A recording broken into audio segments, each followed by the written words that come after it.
Good evening, everyone. We welcome you to the Centennial Center, where tonight the Georgia College basketball teams will entertain the Clayton State Lakers in Peach Belt Conference basketball. Alongside Al Weston, I'm Scott McLeod. We've got the producer in the wings, and she'll be here shortly here to keep us all in control. And the Bobcat women will start things. The Bobcat women coming in with a overall record of 7-5. They're 4-2 in the conference. That's good for a tie with Columbus State for 5th place in the Peach Belt. And the Bobcat women have won their last 2 ball games in a row, and both have been on the road. So an excellent effort for the Bobcat women. For Clayton State, they're 6-6 under Kalina Coleman, 3-3 in the Peach Belt. That's good for 7th place right now. They lost to Francis Marion Saturday, 74-66. They're 3-2 in their last 5 ball games. And the Bobcat women on the road coming up with some big wins so far, Al. Yeah, it's a kind of nice thing to see. Typically, you expect to do well at home, your home court, your home place where you practice and all those sorts of things. If you can pick up those road victories as well, then you got yourself a season going. This is a big matchup here today. Clayton State down a little bit at 6-6 and 3-3 in the Peach Belt Conference. But as I was talking with Jeremy Mayweather, the assistant coach, this morning, they're still Clayton State. So you can't take any sort of advantage in that sort of case. So this is a team that historically has been one of the best in the Peach Belt Conference year in and year out. A couple national championships, at least one I know of. And, so this would be a nice win, a nice feather in the cap if you can pull off a victory tonight. Yeah, Coach Coleman does not have quite the athletes that she had last year, but they do rely on pressure. They do want to force you to make a lot of turnovers, make some mistakes, get the offense started with those turnovers. Yeah, I got to have a deep bench in order to pull that off, and I think that's what the issue is for him this year, is that bench just isn't quite as deep as it has been in years past. But that being said, you're working against a freshman point guard in Kenyatta Storms, so that might play into that role. To try and break that press with a freshman point guard might be tricky. But KK has really risen to the challenge this year, had 1 game with 10 assists, and is one of the leaders in the Peach Belt Conference in assists. I think she's in the top 20 in the country in assists per ball game. I wouldn't doubt it. So she's really getting the job done from that point guard spot, despite just being a redshirt freshman. So it'll be a nice, interesting balance there to see who's going to win out in that sort of challenge between that experienced pressure against a youthful backcourt. I've been really impressed with Storm. She does not play like a freshman right now. She's come in and taken charge of this team, and that's exactly what Coach Mo wanted, I'm sure. Yeah, that's was a pleasant surprise. When you drew up this year's lineup, I was probably thinking Shea Tarver there. Again, she's a bit more of a scorer. And she finished off last season so well with those 24 points in the Peach Belt Conference quarterfinals. So I thought it was going to be her gig to lose. Apparently she had some fitness issues early on and didn't make the lineup early. So KK took the bull by the horns there and really just has not and will not give it up. She had some great ball. She's getting defensive too. She had another ball game with 6 steals. I think she's our team leader in steals as well. So quick hands on the perimeter. Doesn't score a bunch. If she can add a little bit of scoring punch, I think that would help balance our offensive attack, give us something on the perimeter a bit. But she's really doing the job that she has been called to do and doing it well. What a season Aaliyah McGriff is having. 14 points, 8, nearly 9 rebounds a ball game, second on the squad in rebounding, the team leader in points so far. She's the Bobcat Athlete of the Week this week for the second time this season already. She's just really turned it on in her senior year. Yeah, no surprise there. The senior from Sewanee, and it's hard to imagine that she really didn't pick up a basketball until last couple of years of high school, from what I've been told. She was a track and field athlete up until that point with some, I think it was hurdles and maybe a high jump as well. I can imagine those legs that she's got. Yeah, those were her main, competitions and that kind of thing where she really excelled. So she picks up a basketball and really has exceeded at that. And it's impressive to see, but she's really a leader on this team as she goes. Typically is how the Bobcats go. For the Lakers, they are led by Braylon Rackley, 11.5 points and 6 rebounds a ball game. They're not scoring as much as they used to. They're averaging about 67 points a game. Bobcats averaging 64.5. So it could be a good defensive battle here tonight. At least let's hope that's the way it's going to turn out. Yeah, I think Clayton State looking for some chaos, any way they can get that. And then Georgia College probably looking to maybe slow things down a little bit. Work with that strong post game that we have, that nice three-headed monster down low. Clayton does have good half-court defense in addition to the pressure defense, just again, not the personnel. They've got 12 new players on the roster this year for Coach Coleman, and they're still trying to find that balance and try and get everybody on the same page. Getting set for our national anthem here at the Centennial Center as the Bobcats and Lakers do battle. Technologies, careers, society, it is impossible to predict the future. The jobs of tomorrow may not even exist today. At Georgia College, you will learn to be a critical thinker, to develop new ideas and out-of-the-box solutions, because those are the kind of lifelong skills you'll need in a rapidly changing world. The way we see it, it's not really about what you know, it's about how you think. Georgia College, your public liberal arts university.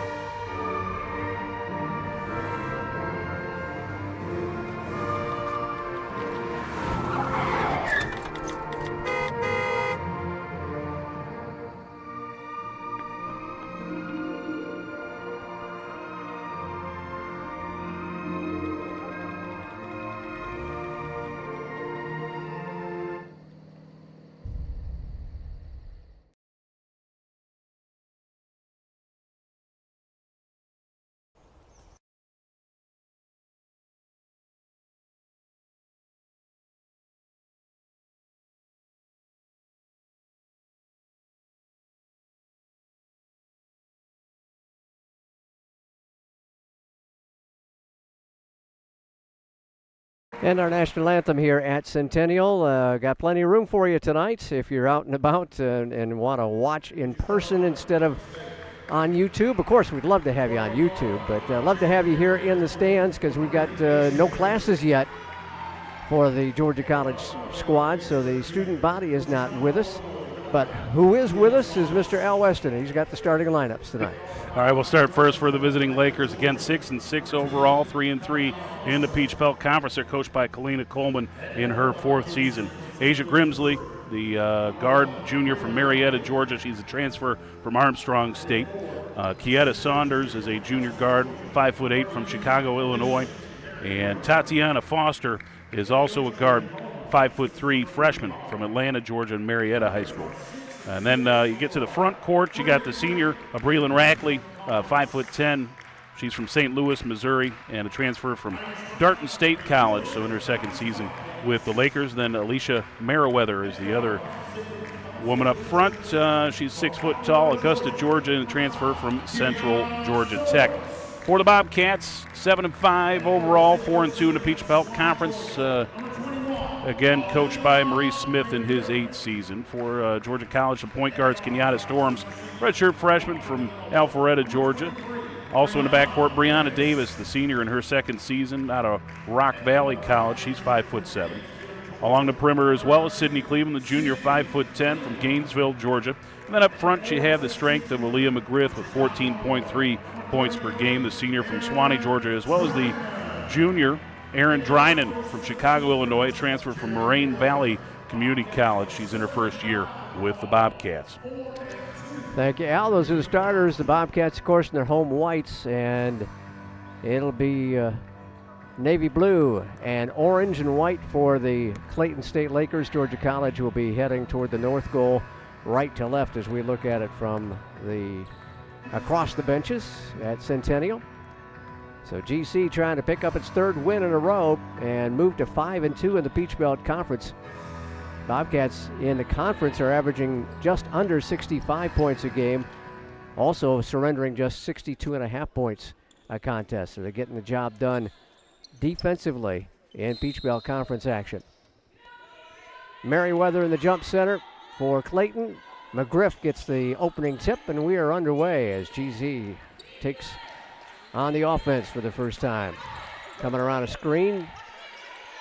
Dump it down low. Nice catch. Nice basket. Erin Drynan gets the first 2 points. Good look inside. Got to dominate that inside presence, I think, tonight. Scout, what Drynan did so well is kept the ball high there in the post as well. Jumper from outside will not fall. GC gets the rebound on the miss by Rackley. Storms fires it down the floor, gets it head to Davis. Drinan down low to McGriff. Turnaround jumper in the paint won't go. And Rackley will get the board for Clayton State. 2-0 Bobcat lead, half minute in. Foster has it on the right wing, comes inside the arc, and soft teardrop falls down. 2-2 ball game. Tough screen there from Rackley. That was tough for the guard to get around and try and defend that shot. A little token pressure in the backcourt that time. Not exactly what we're used to seeing out of the Laker women. Bobcats beat it rather easily. In the middle of the floor is Storms with 14 to shoot. Whistled away from the ball. 3-second lane violation. First turnover of the night on GC. Yeah, I think they got McGriff on that. They were originally thinking maybe of a high-low post game, and she never quite got that 1 foot out of the paint. Bobcats sagging back into a 2-3 zone. Well, check it. Looks like we're going to man. McGriff is picking up a man. Everybody else is too, so that's a good idea. They're all on the same page. Jumper from the free throw line. Nothing but net again for Foster, and she's got the first 2 buckets. The freshman from Atlanta and Marietta High School makes it 4-2. Yeah, Foster been very slippery on those last couple possessions, really using those screens very much to her advantage. Blocking foul right at midcourt. Almost a over the and back call on Storms, but she got fouled by Saunders, and that'll be her first of the night. So GC will inbound it far sideline. Yeah, first foul of the ball game. We talk about the depth of Clayton State. Only 10 players, I believe, active today, and they do like to run a bit with their defense, so the ability to maybe eat into that bench some would be nice. The Bobcats just 10th in the country in fouls allowed, 179 on the year. They're second in the Peach Belt Conference in the number of fouls they have issued. Wow, and 10th nationally. That's not bad. Bobcats have it on the wing with 15 to shoot. Storm's going to drive in, lay it up too strong off the window. Drinan got a putback, but it's short, and it's rolling out of bounds. GC will have the basketball again, trailing 4-2.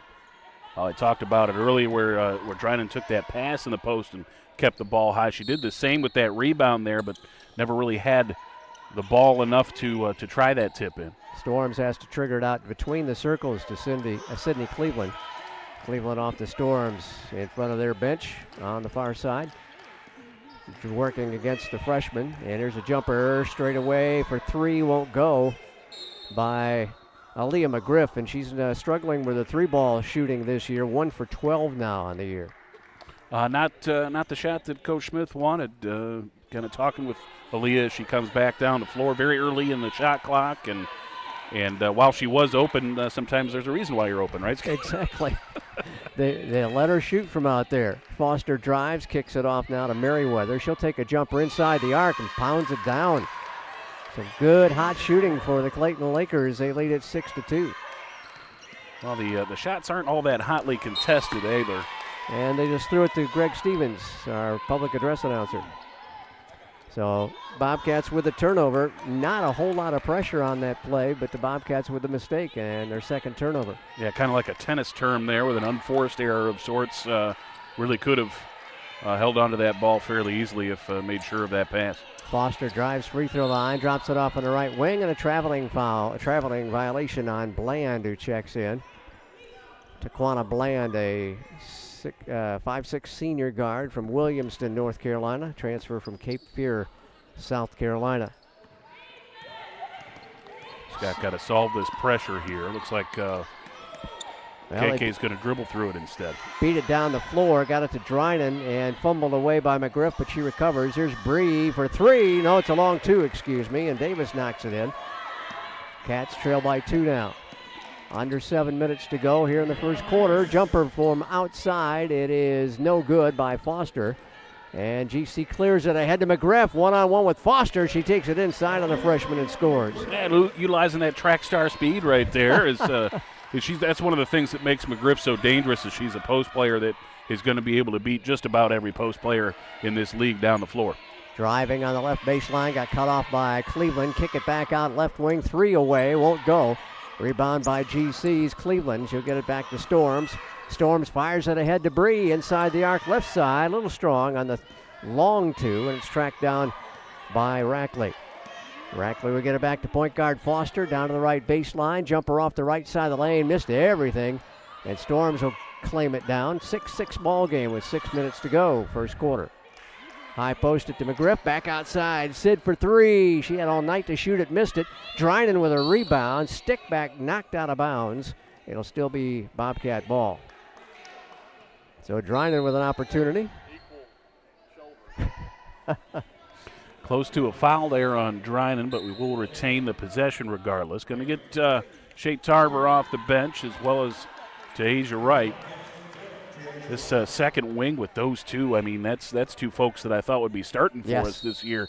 So that second surge could be there for the Bobcats this season as well. Great bench for the Bobcats, and if you got T.J. Wright coming off the bench to help you, she's going to get the job done, averaging 9.4 points and leading us in rebounding with 9 off the bench. She's only started 2 ball games. Bobcats work at right side. Another three from Sid won't fall. And a rebound again by Rackley. So Sydney 0 for 2 from long range. Foster dumps it down inside the paint, right side. Hop step, turnaround jumper. Might have gotten a bit of a block on it there.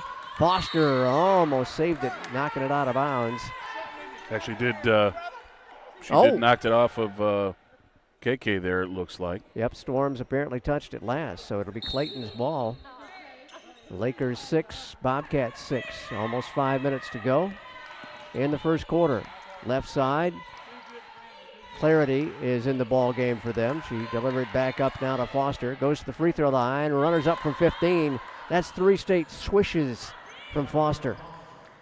All from the same distance, too. She's apparently not much of a three-point threat because we're not challenging the shot out around that far on the perimeter. But, man, you get her around free throw line area, she is dangerous. And almost off the shoe in the backcourt. Tarver fighting through the double-team pressure. Gets it off. Now we'll get it off the Storm. So the Bobcats with a couple of ball handlers out there now. Here's Tarver with 10 to shoot. Tarver double-teamed at the top of the circle, and a fucking foul is going to be called on Clayton State. We'll get our media timeout here in just a second as the foul is charged to Grimsley, I believe. They're defending Tarver like she owes him money right now. Nice line. She's just getting knocked around out there. We've got a timeout on the floor. We'll be back in just a moment. You're listening to and watching the Bobcat Broadcast Network.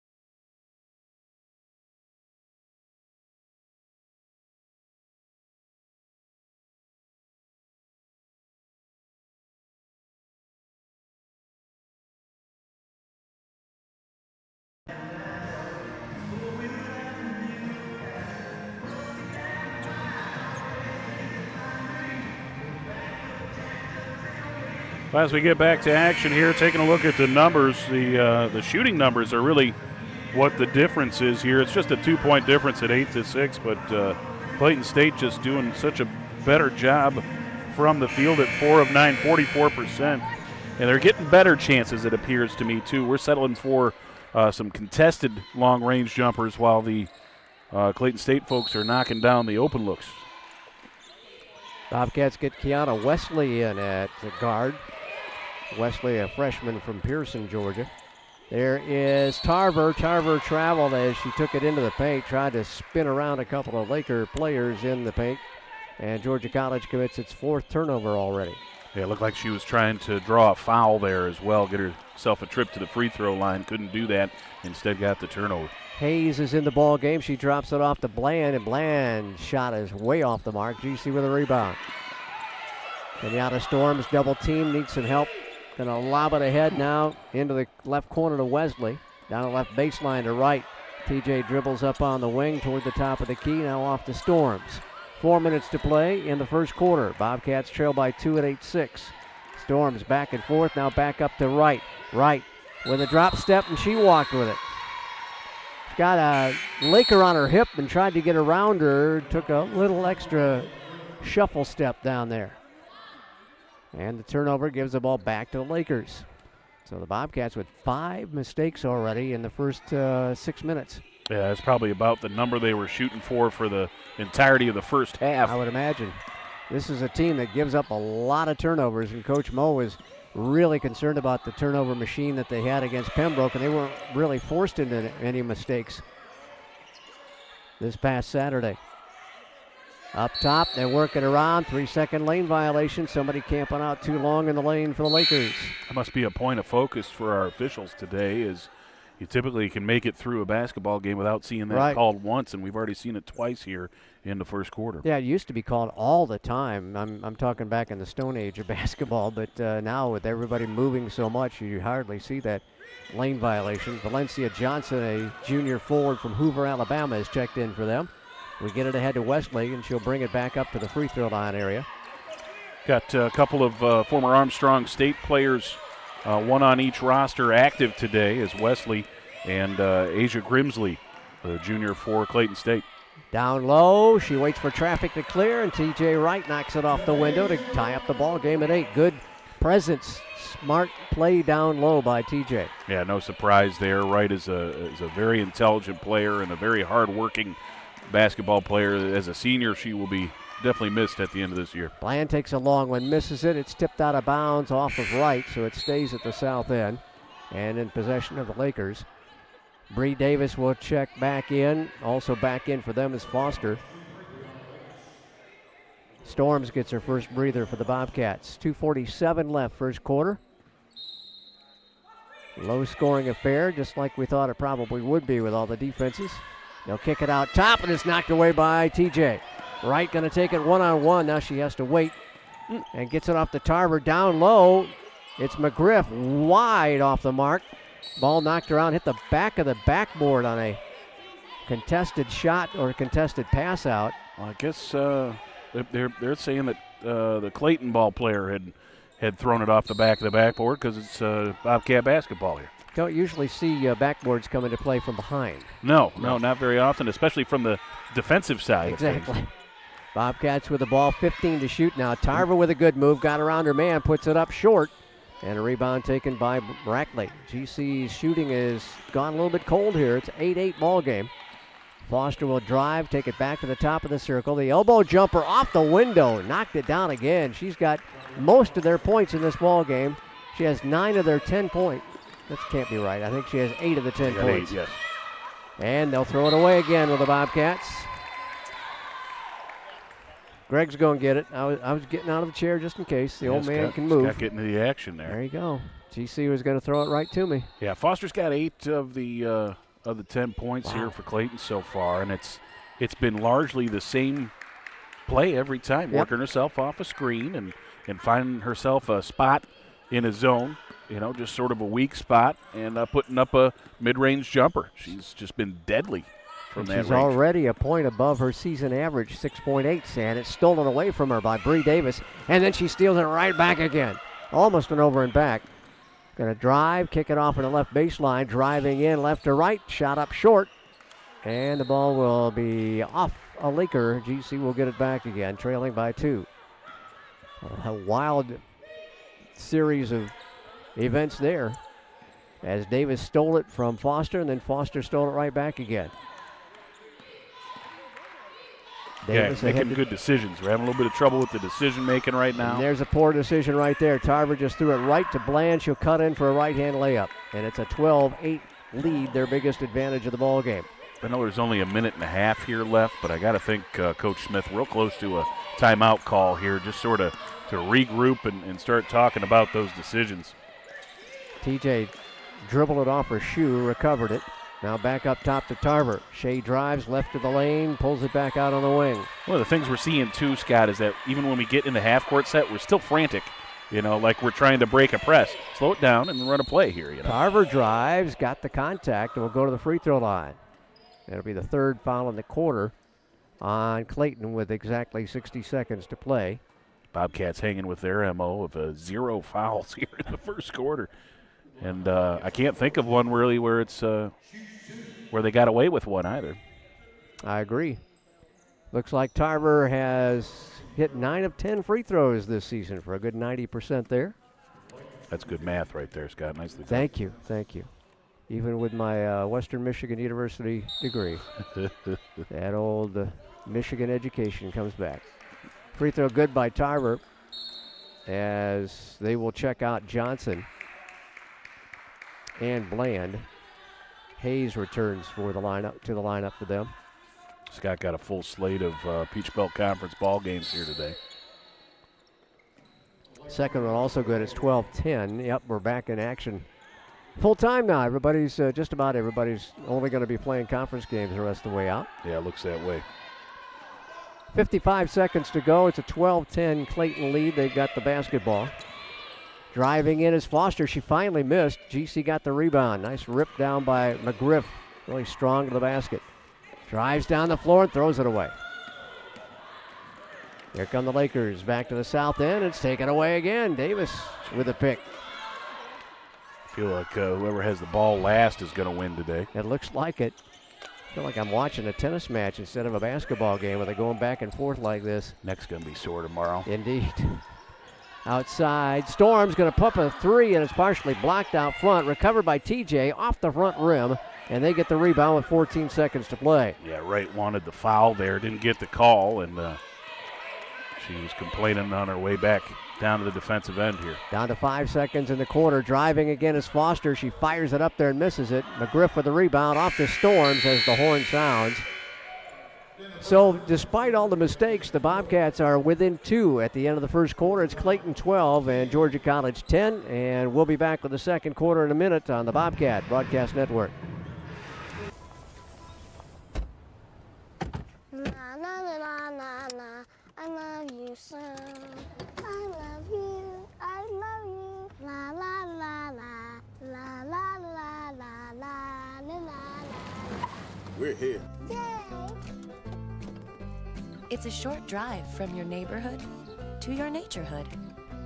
To find a neighborhood park or green space near you, visit discovertheforest.org. Hey, Banks. Have a seat and let me make you uncomfortable. Up those grades, son, or the only position you'll be playing in college is sitting on me. You're still awake? Have a seat on old Mr. Bench. At least your buttons will fall asleep. Is this the one about the high school hotshot who gets benched in college? Well, the Bobcats almost had a turnover a minute. 9 turnovers in the first 10 minutes of this ball game. Yuck. And fortunately, the Bobcats only surrendered 6 points off those turnovers. Well, Scott, I mean, it's a sloppy game, both sides. It just looks like neither team can really hang on to the basketball. And that, I think, unfortunately, is going to play into the favor of Clayton State. As you can see, so far it has with a 12-10 ball game. Georgia College got to start knocking down some shots, too. 4 of 15 from the floor. Ouch. Not, especially at home, you want to shoot a little bit better than that. Foster has the ball as the Lakers start off with the ball in their possession. The Bobcats now have shifted into a 2-3 zone, try and change it up a little bit against the Lakers as they work it around the perimeter. Back to the right side, they'll bomb a three and drain it. Asia Grimsley from Marietta, and that transfer from Armstrong you're talking about, Al, she leads them in three-pointers made. That's her 12th in 44 tries this year. Yeah, Bobcats normally pretty good against the three-point shot, second in the conference and 12th in the nation in defending the three. TJ almost saved it, went high in the air. Foster took it away from McGriff, goes to the free throw line, drops it off again to Grimsley. Grimsley can't get the shot off. They go off the left block, off the window too strong. GC off the miss by Merriweather. And GC will bring it to the north end here, trailing by 5. Biggest lead of the game so far for Clayton. Right side, Bree for 3 in the corner, got it. Brianna Davis with her 19th three-ball to fall in 51 tries. 36%, a little above that now. They get it down low to Merriweather. She missed the bunny right in, almost on underneath the basket. And the pass is going to be, fortunately, tipped out of bounds. Foster's everywhere. Not playing like a freshman right now. She is just everywhere for this Clayton State Lakers team. Yeah, she's an impressive point guard right now, doing the job on both ends of the floor for the Lakers here. She's going to be a good one for a few years to come now. Drynan is checked back into the lineup for the Bobcats. She replaces TJ Wright. 15-13, Bobcats trail by 2. 8.5 to go, second quarter. And Storm's going to be called for a travel. She got pressed into it with the double team trap there. Yeah, had the trap. Looked like she got bumped a little bit, kind of took to a little bit of a hop and got the travel call instead of the foul on the bump. So Foster will work her way to the south end. Off to Rackley. Now on the left wing, they go to Grimsley. Driving inside to Foster. She drops it down low off the left block, and we've got a held ball called. GC tied up Clayton, and the Bobcats have the arrow, so they'll get the big round thing. Yep, first tie up of the ball game, and Georgia College will get the turnover as the result. Bobcats facing pressure, man-to-man. Now they try and double-team the ball handler. It is Storms across the timeline. High posted to McGriff. Back down low, and it's tipped away. Another turnover and a foul. Compounding things. A foul charge to Sydney Cleveland. That's the first foul of the game on Georgia College. It's got, again, another case there where, you've broken the press. You get it into the half court, and that yet you're still rushing that extra pass, and you lose the handle on it and turn it over. I agree with you. It looks like they're playing a little bit like their hair's on fire even when they get into the half court. Jumper up, no good. Rebound GC. Storms will try to bring it down the floor again. She floats through the traffic, gets it down low. Back outside, Sydney for three. Got it that time. Sydney Cleveland, her 20th three-ball made in 64 tries this year. That was deep, too. I mean, that was out there pretty good. That was almost NBA-ish. Yeah, she got about 3.5 points for that one. Grimsley delivers it back on the left wing. One dribble for Rackley, and she throws it away, but it's tipped out by GC, actually. So the Cats retake the lead at 16-15, and it's their second lead of the day. High left side, they go to Grimsley. First one, I think, was 2-0, wasn't it? It was 2-0. It was very early, wasn't it? They get it down the paint, drop step, flails it up there, but they get the rebound and drive it in. Oh, they're going to call a block. Oh, they're going to have a conference here. Right as the shot clock was expiring as well. They are going to call the foul, though, on Dryden. Aaron thought she got it, but apparently the body came in underneath the arm. Yeah, unfortunate foul there. She did have the block with what appeared to be the left hand, but I think it was the right hand that came in on the hip that caused the foul there. Dryden very adept at blocking shots. Indeed so, and she's, I think, still the conference leader in block shots. Free throw is up and good by Kieta Saunders, a redshirt junior guard from Chicago, and a transfer from Oklahoma Panhandle State, averaging just under 3 points a ball game. Dryden, 13th in the country in block shots per game, second in the conference. Second free throw is good as well. That gives them a 17-16 lead. Still pressing in the backcourt. Freshman going against another freshman, the guard from Riverdale. That's Clarity. Around the circle to the right side now. We go to Storms with 15 to shoot. Back up top to Davis. Davis trying to work it down low. Can't get anybody.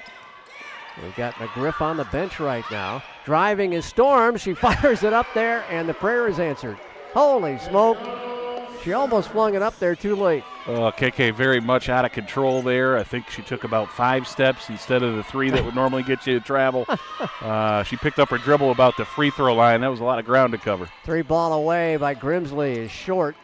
Almost stuck between the backboard and the left rim. Cats with a 1-point lead will bring it down the floor again, closing down on 6 minutes to go in the second quarter. Dryden straight away, gets it off right side out of Cleveland. Down low to TJ, double teamed off the right side. Free throw line jumper, no good by Dryden. All day to shoot that one, and she still couldn't knock it home. Clayton will try to take the lead again. Saunders to the right wing. GC stays in the 2-3. They float it to the middle, ball kicked around off a Bobcat out of bounds. At the south end, the Lakers will maintain possession. And Coach Coleman will get a couple of subs in. They'll get Foster back out there along with Johnson. as Clarity and Merriweather have a seat. They inbound left of the basket, driving into the hole, shot up short by Johnson, and a foul on the ensuing shot. Johnson just stormed in from the left wing, and nobody in white saw her coming there, and it's going to be Drinan picking up her second foul. Third team foul in the quarter on GC. None so far whistled against Clayton this quarter. Yeah, reversal of fortune from that first quarter. I think it was 3 on the Lakers and none on us. Here's Valencia Johnson, averaging a little over 17 minutes a ball game, and 6-time starter for Coach Coleman. Johnson, sure 15 for 29 on the season at the stripe. Not sure what the delay was there. Drinan had head over to the bench and then came back very quickly. I think she's got a wrap on her arm, it appears now. Maybe a little bit of blood on the forearm there for Drinan. She will come out as McGriff takes her spot. Storms will have a seat as Tarver comes back in for the Bobcats.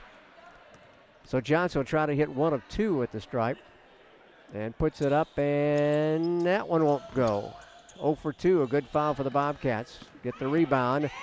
Cleveland storms down the left side of the lane, and she's fouled as she took it to the rack. There's nobody at the north end, and that could have been dangerous for Sydney. She's fouled by Johnson. Not nobody. Got James Brown up on the top sorry. seat there. I didn't look high enough. The hardest working man at Georgia College right there, James Brown. James Brown. Here's Sid at the line. Cleveland 16 for 16 at the line this season. 17 for 17 now. And the Bobcats with a 2-point lead at 19-17 at 5.5 to go in the second quarter. It's a pretty good number there. Not 17 bad. out of 17. Not That'll bad. work. She's going to maybe challenge Blumenthal for the best ever in Georgia College basketball cross history. that over, There absolutely. you go. Driving down, shot up, rattles off the iron, rebound in front, shot up too strong, and GC gets the rebound. 20-17, Bobcats with the lead. She terminated her dribble and gets the ball taken away by Saunders, and a reach-in foul, a little retaliation, as TJ got a little perturbed that nobody helped her back there. Yeah, a little bit of panic there on the trap. Tried to shove a pass through an arm, and that's not going to work very often. Had to turn over, and then you compound that with a reach-in foul as well. So Wright gets her first foul, 4th team foul on GC. Next one will be free throws and a 3-ball down the well. 24, that's Taquana Bland there. So Bland ties the ball game at 20 with 5:05 to play here in the second quarter. Ball got knocked away, and the Lakers will try it again. GC just having worlds of problems with this press. And it's really not all that active. The hands aren't all that active. They're just getting in our way sometimes. And a shot up, she got double teamed and picked up the foul. So Rackley will go to the line on the 5th team foul in the quarter on Georgia College. Yeah, you could put that foul on either McGriff or Cleveland. And it's going to Aaliyah, her first foul. Both of them were slapping hands there as the layup attempt went up. Got our media timeout at 4:52 to play. In the second quarter, it's GC 20, Clayton State 20. Back in a moment on the Bobcat Broadcast Network. We often get the question, where does the money go? More than 90% of NCAA revenue supports 89 championships and more than 1,100 member schools that give $2.7 billion in scholarships each year. Look around you. There are more than 450,000 student athletes competing every year, succeeding on the field, in the classroom, and in life. Bottom line, we put our money where our mission is.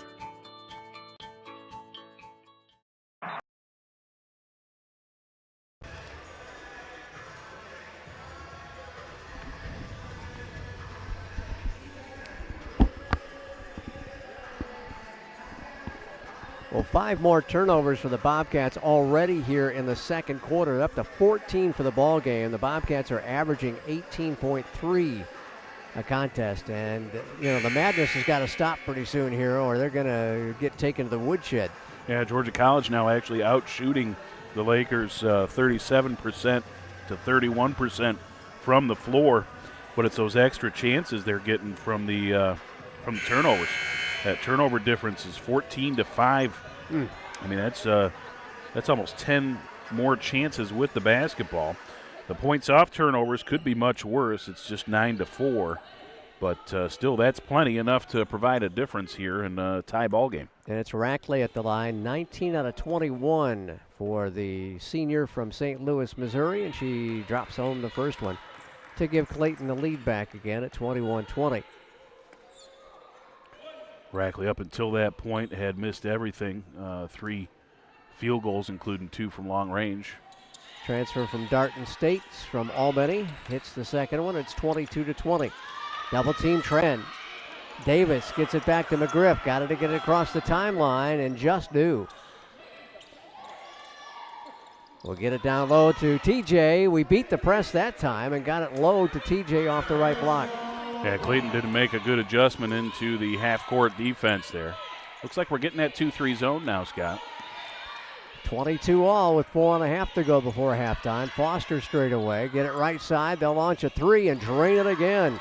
Knocked it down to Taquana Bland. That's her second 3. She's got 8 points now, tied for the team lead. That was her 8th three-pointer made on the season. We break the press, get it down to TJ, and a foul inside. She got double-teamed right near the basket at the baseline and tried to deliver it out, but then got hit. So a foul is going to be charged to Clayton State, just their second of the quarter, and it goes against Johnson, her second of the ball game. Wright does such a good job putting the ball on the floor from the left side.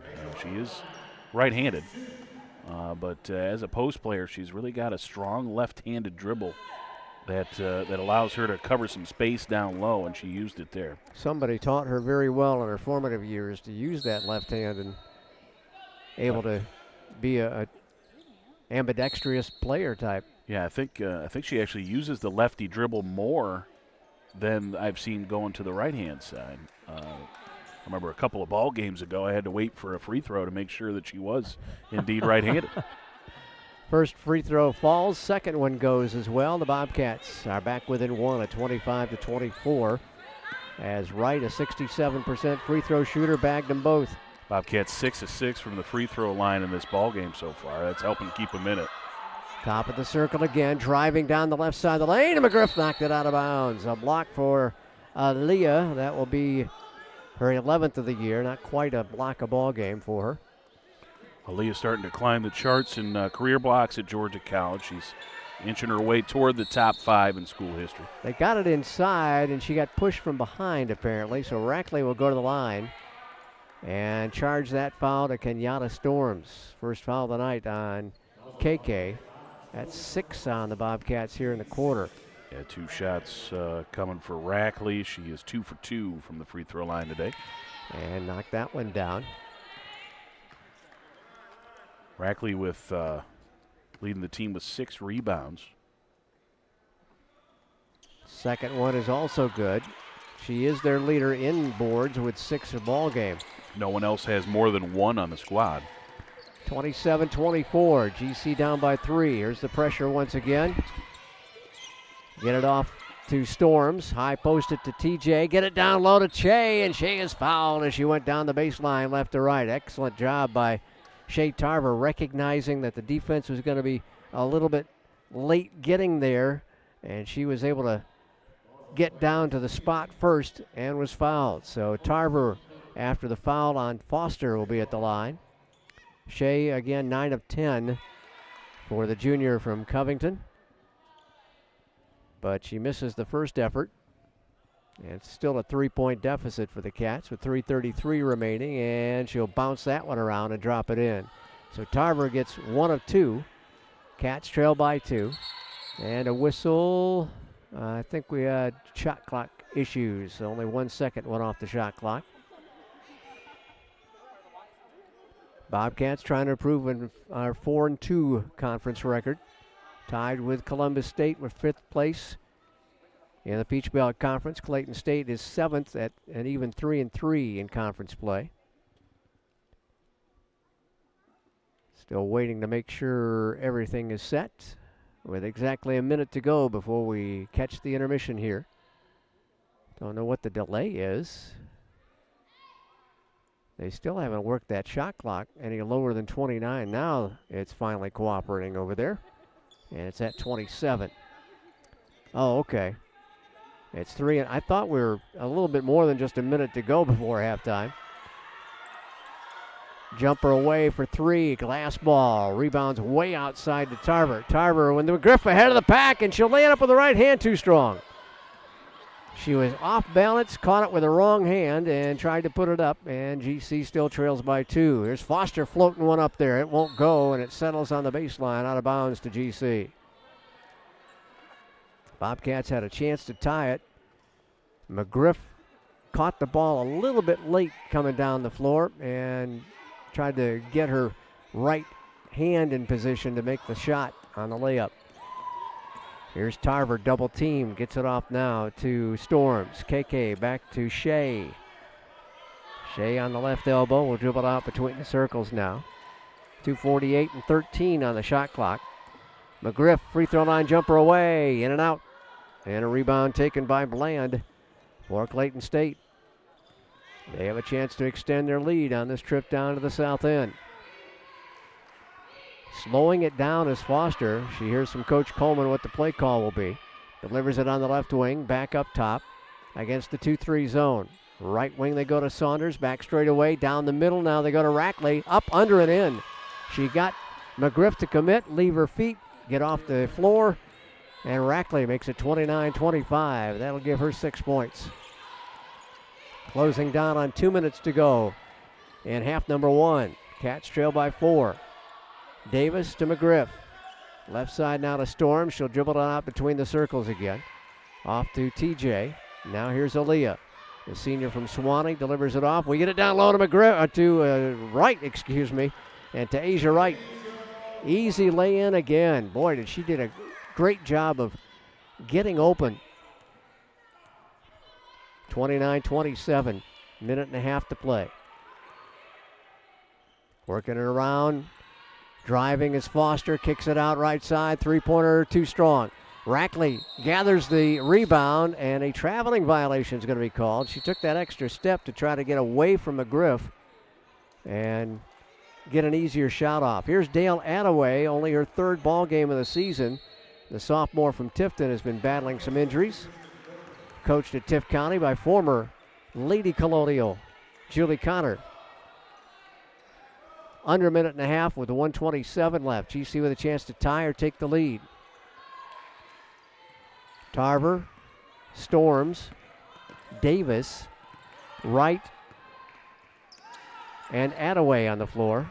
McGriff sitting down. McGriff only with the 1 foul so far in this ball game, I believe.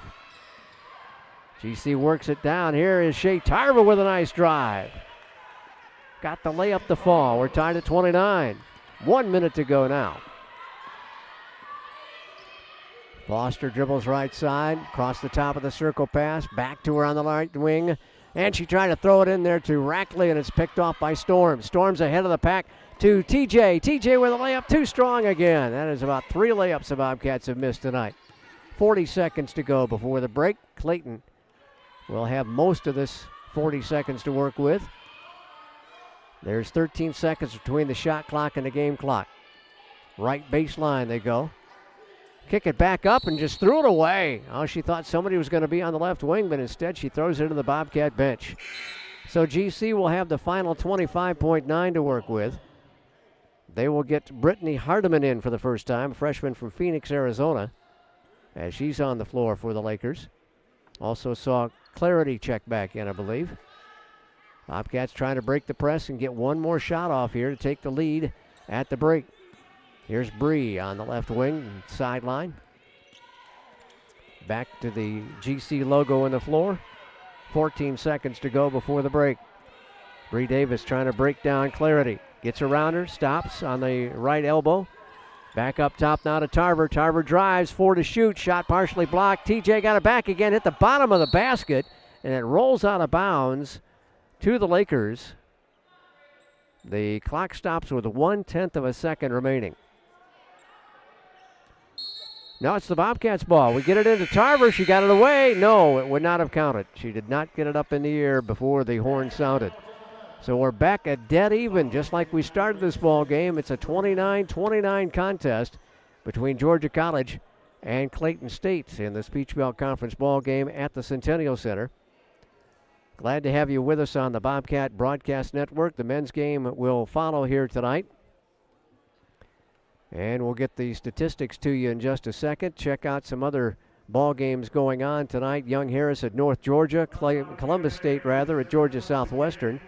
Lander will be at Francis Marion, USC Aiken at Flagler, and Pembroke is hosting Augusta. Coming up on Saturday, the Bobcats will be right back here against Lander. The Lander ladies are number 25 in the country on the latest Division II poll. That'll be a 1:30 start for that doubleheader. Georgia College and Lander here tonight, on Saturday, excuse me. And this Clayton State team will be back home in Morrow to host USC Aiken. It'll also be Flagler at Young Harris, Francis Marion at Georgia Southwestern, Augusta at North Georgia, and Pembroke will play at Columbus State. We will check out the standings for you in women's basketball right before we get ready for second half play. And right now, let's check out some numbers in the first half for you before we take a break. The Bobcats 29, the Lakers 29. Georgia College shooting 37% from the floor, 10 of 27, while Clayton State's 31%, 10 of 32. GC has hit 2 of 6 3-point shots. The Lakers are 3 of 8 for 37.5%. Bobcats near perfect at the line, 7 for 8 for 87.5%. And the Lakers are at 6 out of 8 for 75%. Bobcats are led in scoring by Ta'Asia Wright with 7 points off the bench. Sydney Cleveland has 6 on a trio of free throws and a 3-point basket. 5 points also for Brianna Davis for the Cats. And then 5 points for Shea Tarver. 2 for Aaliyah McGriff. Got to get her scoring again. She's just 1 for 6 from the floor right now. Our leading scorer in some problems. Aaron Drynan 1 for 3 from the floor. Kenyatta Storms has 2 points as well to finish out the scoring. For Clayton State, they're led by Tatiana Foster. She hit her first 4 shots and has 8 points, 4 of 8. So she's cooled off shooting-wise. 6 points for Braylon Rackley. Also 8 points for Taquana Bland. And then 3 points for Asia Grimsley. Kiata Saunders has chipped in 2. And Alicia Merriweather with a pair of points as well. Bobcats have a nice 25-17 rebounding edge. Georgia College led on the boards by Ta'Asia Wright with 6. Cleveland next with 4. 17 rebounds for Clayton State. Rackley leads them there with 8. 8 assists for the Bobcats. McGriff with 2, Cleveland with 2. Only 3 assists for Clayton State, 2 of them by Foster. The turnover's the big bugaboo. 14 turnovers for the Bobcats. Only 5 in the second quarter, so they cut it down considerably. And the last time we checked the stats is at the media break, so they didn't have any more turnovers in the last 4 minutes plus of this second quarter. Clayton State scored 11 points off the 14 turnovers by GC. Clayton with 8 turnovers. The Bobcats have come up with 8 points off those mistakes. 1 block for Clayton State, that going to Clarity. And 1 block for GC, picked up by McGriff. 5 steals for Georgia College. Brianna Davis leads us there with 2. 7 steals for Clayton State. 2 apiece for Foster and for Hayes. Clayton State's largest lead, 5 points. Bobcats led by 3 in the second quarter. And the lead changed twice. The score was tied 7 times. Bobcats lead the points in the paint 14-6. Columbus with 4 second chance points and 1 for the Bobcats. Nobody with a fast break point so far. And the Bobcat bench outscoring the Laker bench at 12-10. So those are your numbers in the first half. We will take about a 5-minute break, and we'll be back with 5 minutes to go before halftime and run through the Peach Belt women's basketball standings for you. We're at halftime at Centennial in the women's contest. Bobcats tied at 29 all with Clayton State. And we'll return in just a few moments on the Bobcat Broadcast Network. What you've gained is a student who just just as important to you as what you did as a player. As long as you know that you made the effort to do the best of which you're capable, there's no failure. Success on 3. There are over 400,000 NCAA student athletes. And just about all of us will be going pro in something other than sports.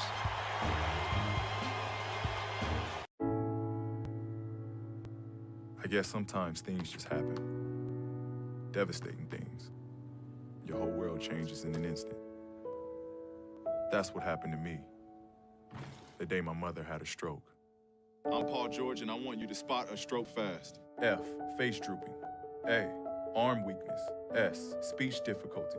T, time to call 911. Protect the ones you love. Spot a stroke fast. Change is constant. Technologies, careers, society. Georgia College is not about landing your first job. It's about preparing for success in a changing world. From the moment you step on campus, you have an immediate sense of belonging.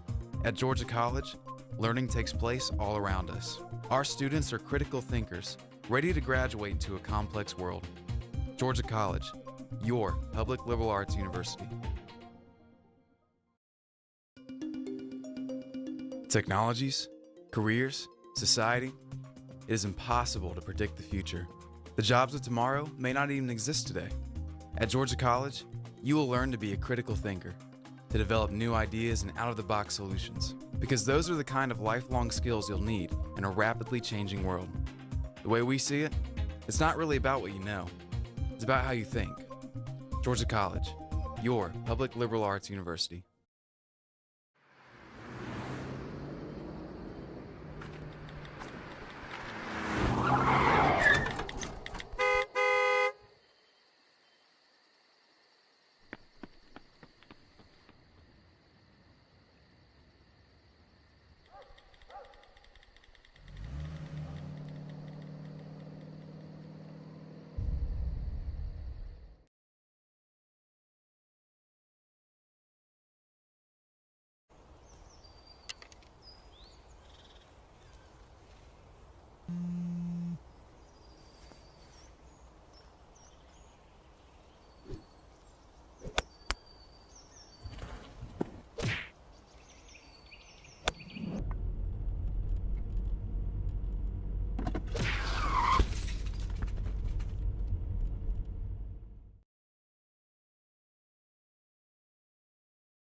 Na na na na na na, I love you so. I love you, I love you. La la la la, la la la la la la la. We're here. Yay! It's a short drive from your neighborhood to your naturehood. To find a neighborhood park or green space near you, visit discovertheforest.org. Hey, Banks. Have a seat and let me make you uncomfortable. Up those grades, son, or the only position you'll be playing in college is sitting on me. You're still awake? Have a seat on old Mr. Bench. At least your buns will fall asleep. Is this the one about the high school hotshot who gets benched in college? Hey, man, T, move down. It's a tearjerker! We often get the question, where does the money go? More than 90% of NCAA revenue supports 89 championships and more than 1,100 member schools that give $2.7 billion in scholarships each year. Look around you. There are more than 450,000 student athletes competing every year, succeeding on the field, in the classroom, and in life. Bottom line, we put our money where our mission is.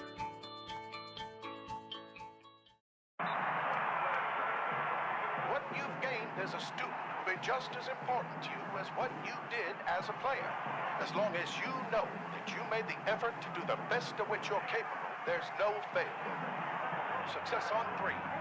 There are over 400,000 NCAA student athletes. And just about all of us will be going pro in something other than sports.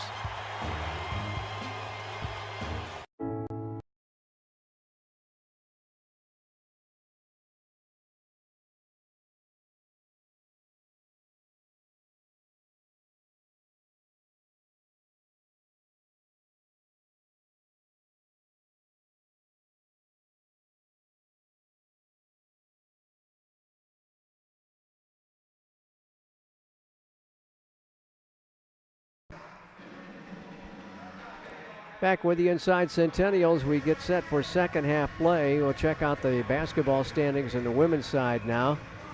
It's Lander atop the field. They've won 6 in a row. They are 6-1 in Peach Belt Conference play and 11-2 overall. And this past Monday, Lander moved up from not receiving votes to 25th in the country. They were preseason number 15 in the nation.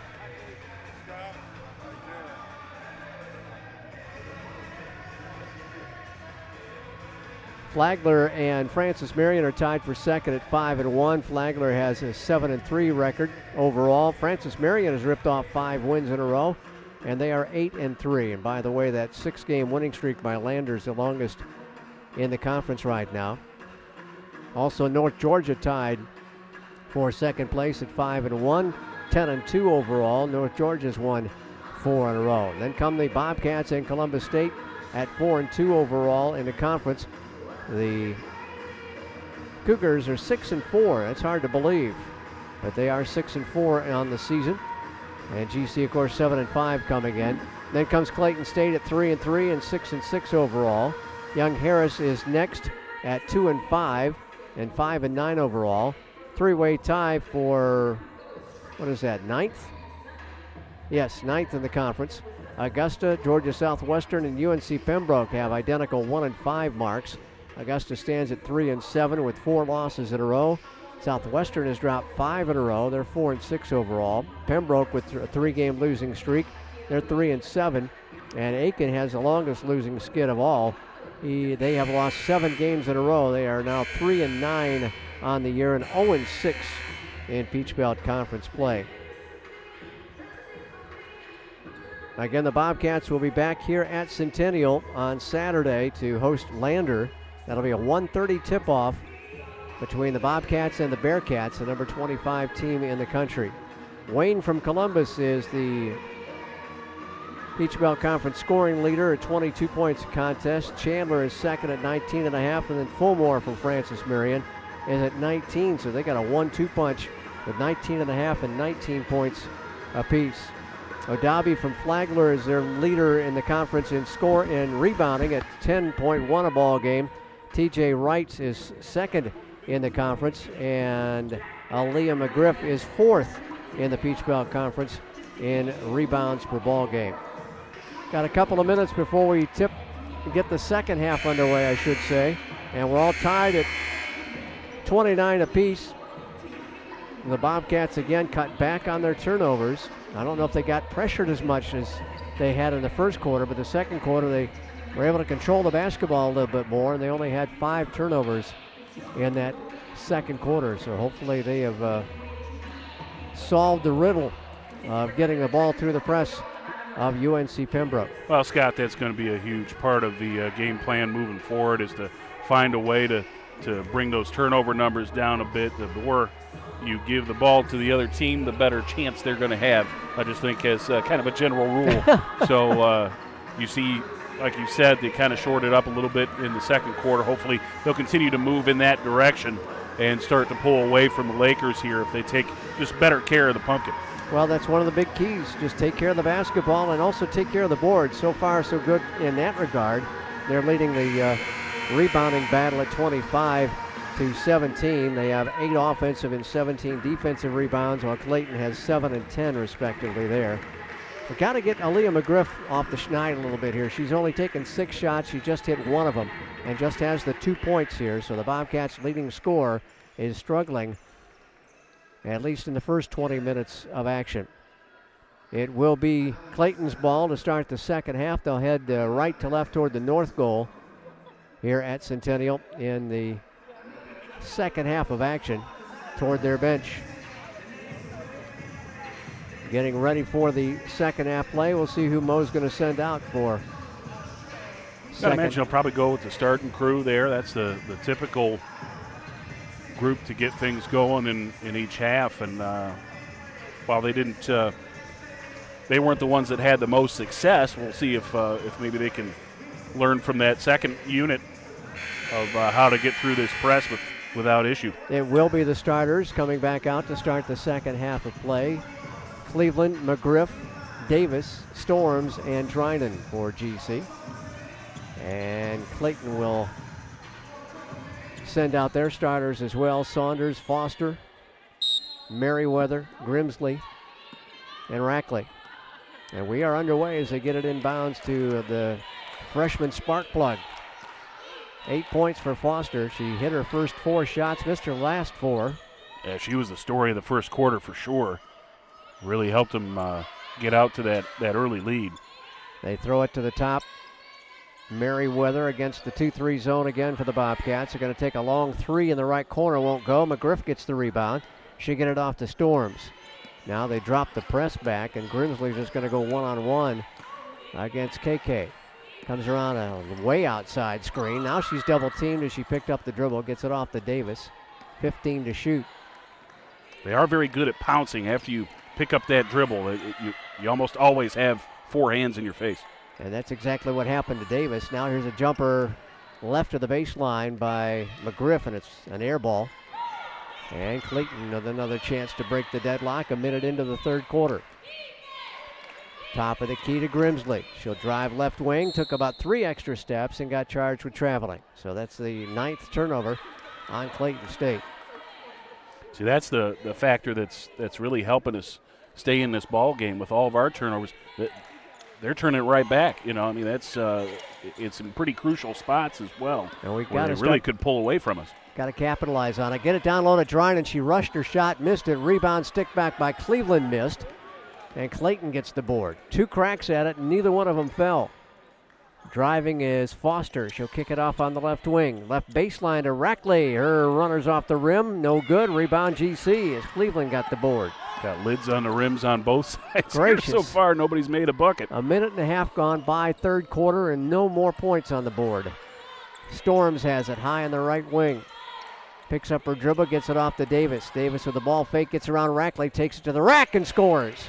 That's one of the things Davis allows you is she can kind of create her own shot. You know, if you're in some trouble, put the ball in her hands and she can get you a decent high percentage look with off the dribble like that. The former national champion from Rock Valley College, I should say, in Illinois. 31-29, almost tied up, and a shot blocked by Dryden. She got another snuff. They get it down to the right baseline, and a blocking foul called, though, on Georgia College. First foul of the quarter and the half on GC. With 7:45 to go in quarter number 3, and that'll be charged to Sydney Cleveland. 2 on Sid now. McGriff out again, and TJ back in. I don't know if she's 100% healthy, Al, if she's coming off the floor. Normally, Aaliyah McGriff is out there for 27-plus minutes a ball game. Yeah, she's running the floor okay. But the body language not there. She's not quite into this ball game yet. Going to need her in order to be able to win this thing, I think, and hopefully she can figure out what's going on. Foster took a step before putting it on the floor, actually before delivering a pass. More turnovers. Another turnover.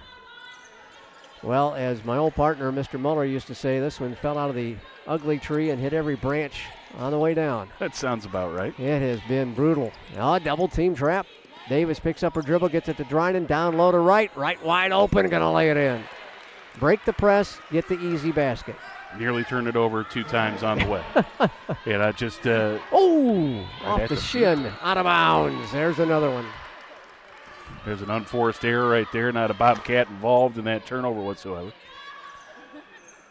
The shins are rather unforgiving. Can't catch it with your shins. No. Not unless you're Amanda Bartholomew. And there's a blocking foul called on Clayton State in the backcourt. That's put on Bland. Early going. So GC with a chance to get its biggest lead of the ball game. They led by 3.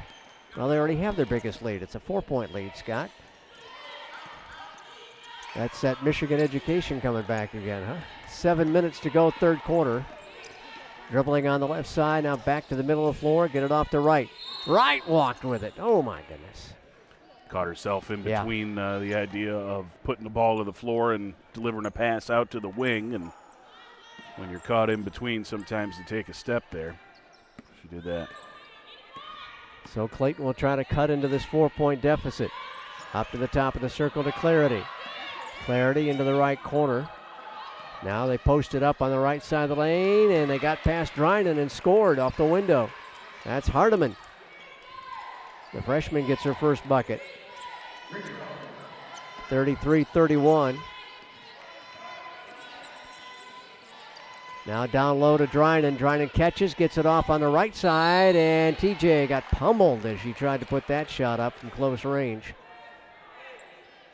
And a shooting situation for Ta'Asia Wright. That's 3 fouls on Valencia Johnson. And again, hopefully going to get them into foul trouble. They've got a very minimal bench here tonight.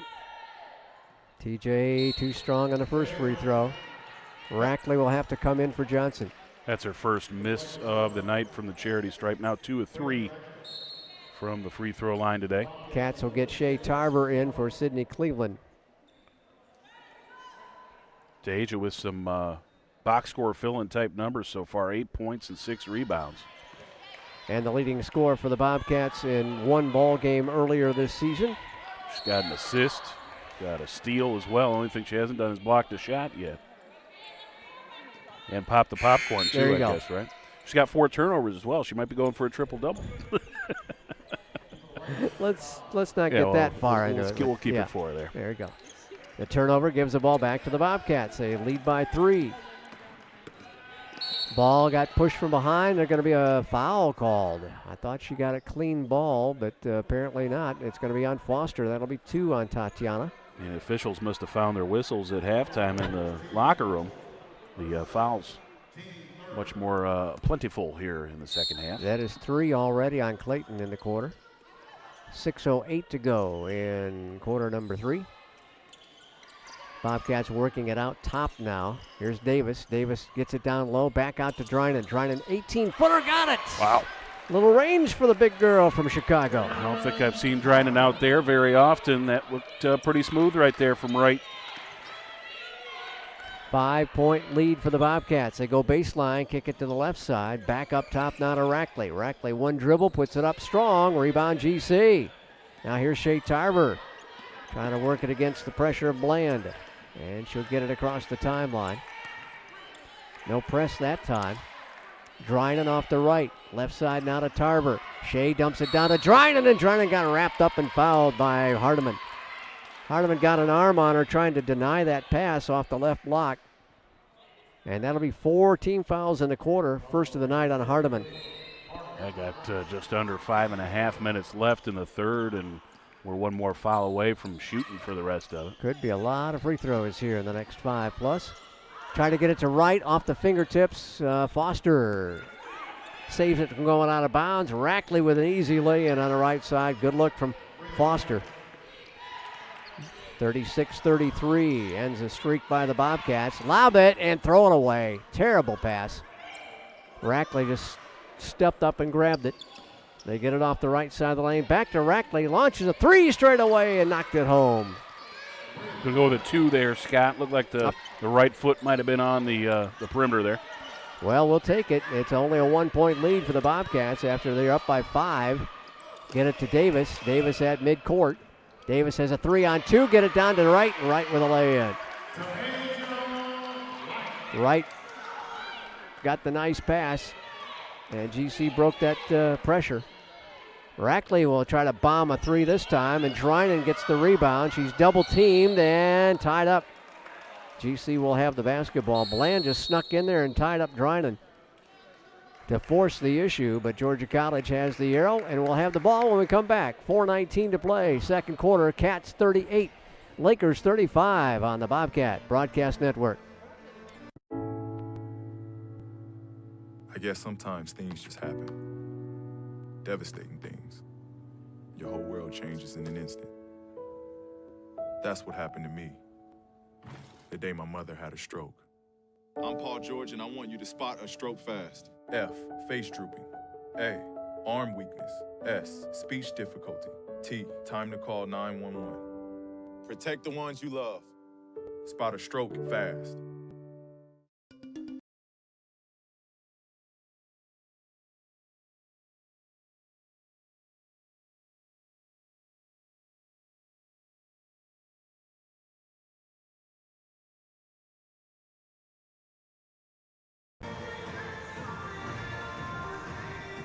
Bobcats kicking off a 3-game homestand. They'll be here on Martin Luther King Jr. Day Monday as well. It's an early start because of the holiday. 1:30 and 3:30 doubleheader on Monday afternoon. Yep, we got the Saturday doubleheader in between there. That's so a nice little homestand for us. Out-of-town scoreboard. Let's bring it to you by Zaxby's because they're doing our Bobcat Club down in the corner. Right. I saw Jacob there from Zaxby's, so brought to you by Zaxby's. USC Aiken 27, Flagler 36, so the Saints up at halftime. Lander up 44-38 just after the half. Young Harris 46-33 over North Georgia, and that's just after halftime as well. Columbus State 44-27 over Georgia Southwestern, and UNC Pembroke 33-30 just after the half as well against Augusta University. Dryden up top. Long two won't go. And a rebound taken by Clayton State. Bobcats shooting now 4 of 7 here in the second half. And thrown out of bounds, but tipped out by a Bobcat, they say. Clayton is 3 of 9 here in this third quarter. GC yet to take a 3-point shot in the third quarter. Clayton is 0 for 2 in long-range shots. Bobcats still lead 30-21 now in rebounding. Long shot, no good. Rackley with a rebound, stick back. Wow, she got up there. 38-37, GC's lead by 1 again. Pressure in the backcourt. They've gone back to the trap, and here's Storms getting across the trap and throws it. It's tipped out of bounds. Cats will maintain possession. Tried to get it to Wright down there, but couldn't really get enough steam behind the pass. Well, that pass found mid-forearm, I believe, on number 11 there, Rackley. That'll sting for a while. We inbound it to Storms out in the logo. Off high to right. TJ to a curling Dryden. Dryden underneath the basket, has to pitch it back out. Driving layup by Shea Tarver. She took charge of that one. Yeah, she kind of redirected her shot in midair there. Nicely done by Tarver. And an offensive foul will be charged. Rackley drove through after delivering off the pass and knocked into a Bobcat. Toby Wagner used to call those blizzards. I don't know if Mo and Jeremy call it that anymore. Taking the charge, like Purple Heart points for the men. Storms gets it down the sideline, almost into the bench. Saved to get it off to Dryden, and Dryden with a look from Tarver gets the basket. Almost like a hockey double assist there with the touch pass on from Tarver. 5-point GC lead, matching the biggest advantage of the night. Foster on the left wing, back up top they go. Hardiman trying to get around Tarver, a foul called on GC. Yeah, Tarver grabbed her on the ground there. This shouldn't be a shooting foul, I don't think, but we will see. Yep, they're going to give her shots. I thought that foul was before she curled around the elbow, and I guess Mo feels the same way. Yeah, they put it on Tasia Wright. Oh, yeah, that's not good either. Shea. So they're calling the foul, I guess, later on the play. Right. When it looked to me like Tarver had her wrapped up before she started toward the hoop. First free throw, no good by Hardiman. 50% free throw shooter on the season is the freshman from Phoenix, Arizona. That was her first attempt tonight. Tries her luck again, and again she misses. Rebound tipped around, and GC will recover, but a held ball called, I believe. There's going to be a conference between the two officials. Instead, it's a foul, and it's on Clayton. She pushed her to the deck. And so Georgia College will go to the free throw line as we're seeing the Lakers over the limit now as Hardiman gets saddled with a personal foul. So she missed the free throw and got a little, angry about it. Yeah, tried to make up for it with some aggressiveness on the rebound. Instead, came up with a foul. Storms to the free throw line for the first time today. She misses the first. Freshman is not a good free throw shooter. Now 9 out of 31 for under 30% for the year. Out of Alpharetta and Forsyth County High School. Her coach there was Keith Gravitt. Second free throw, drops it down, and it's a 6-point GC lead at 43-37. Under 2.5 to go, third quarter. Right side of Hardiman, back straight away, now on the left wing. Throw it to the left baseline. Work it back outside. Rackley's going to launch a three and knock down another one, her second of the night. She's got 7 on the season, and that trims the deficit in half. It's 43-40 now as we close down toward it. 2 minutes to go. Double high post for the Cats. They get it right side to Drynan. Back up now to Tarver. Tarver, left wing to Storms. Storms with 14 to shoot. Brings it out near the midcourt circle. Dribbles to the right wing, off to right on a pick and roll.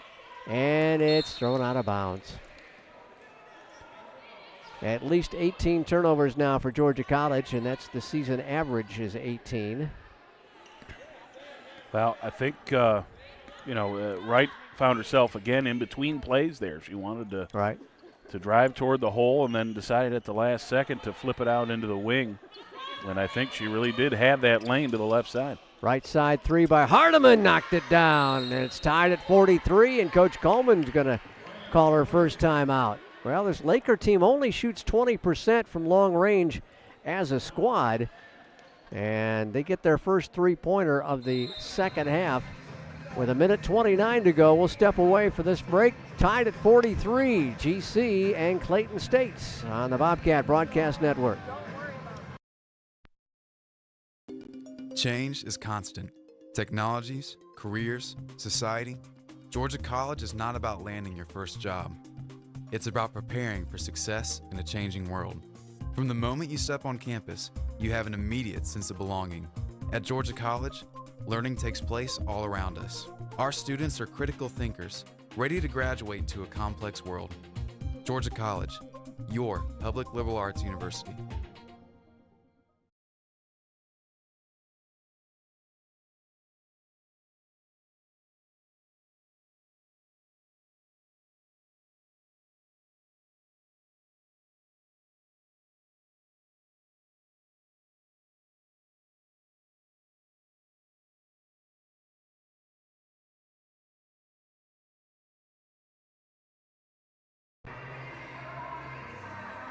Well, that 6-point lead just kind of disappeared in a hurry with a couple of big three-point shots for the Lakers. Yeah, they went cold from long range there for a good solid 4 or 5 minute stretch, and that helped us get that advantage. We were running this 2-3 zone, and the way you break a 2-3 is if you start hitting the three-point shot over the top of it.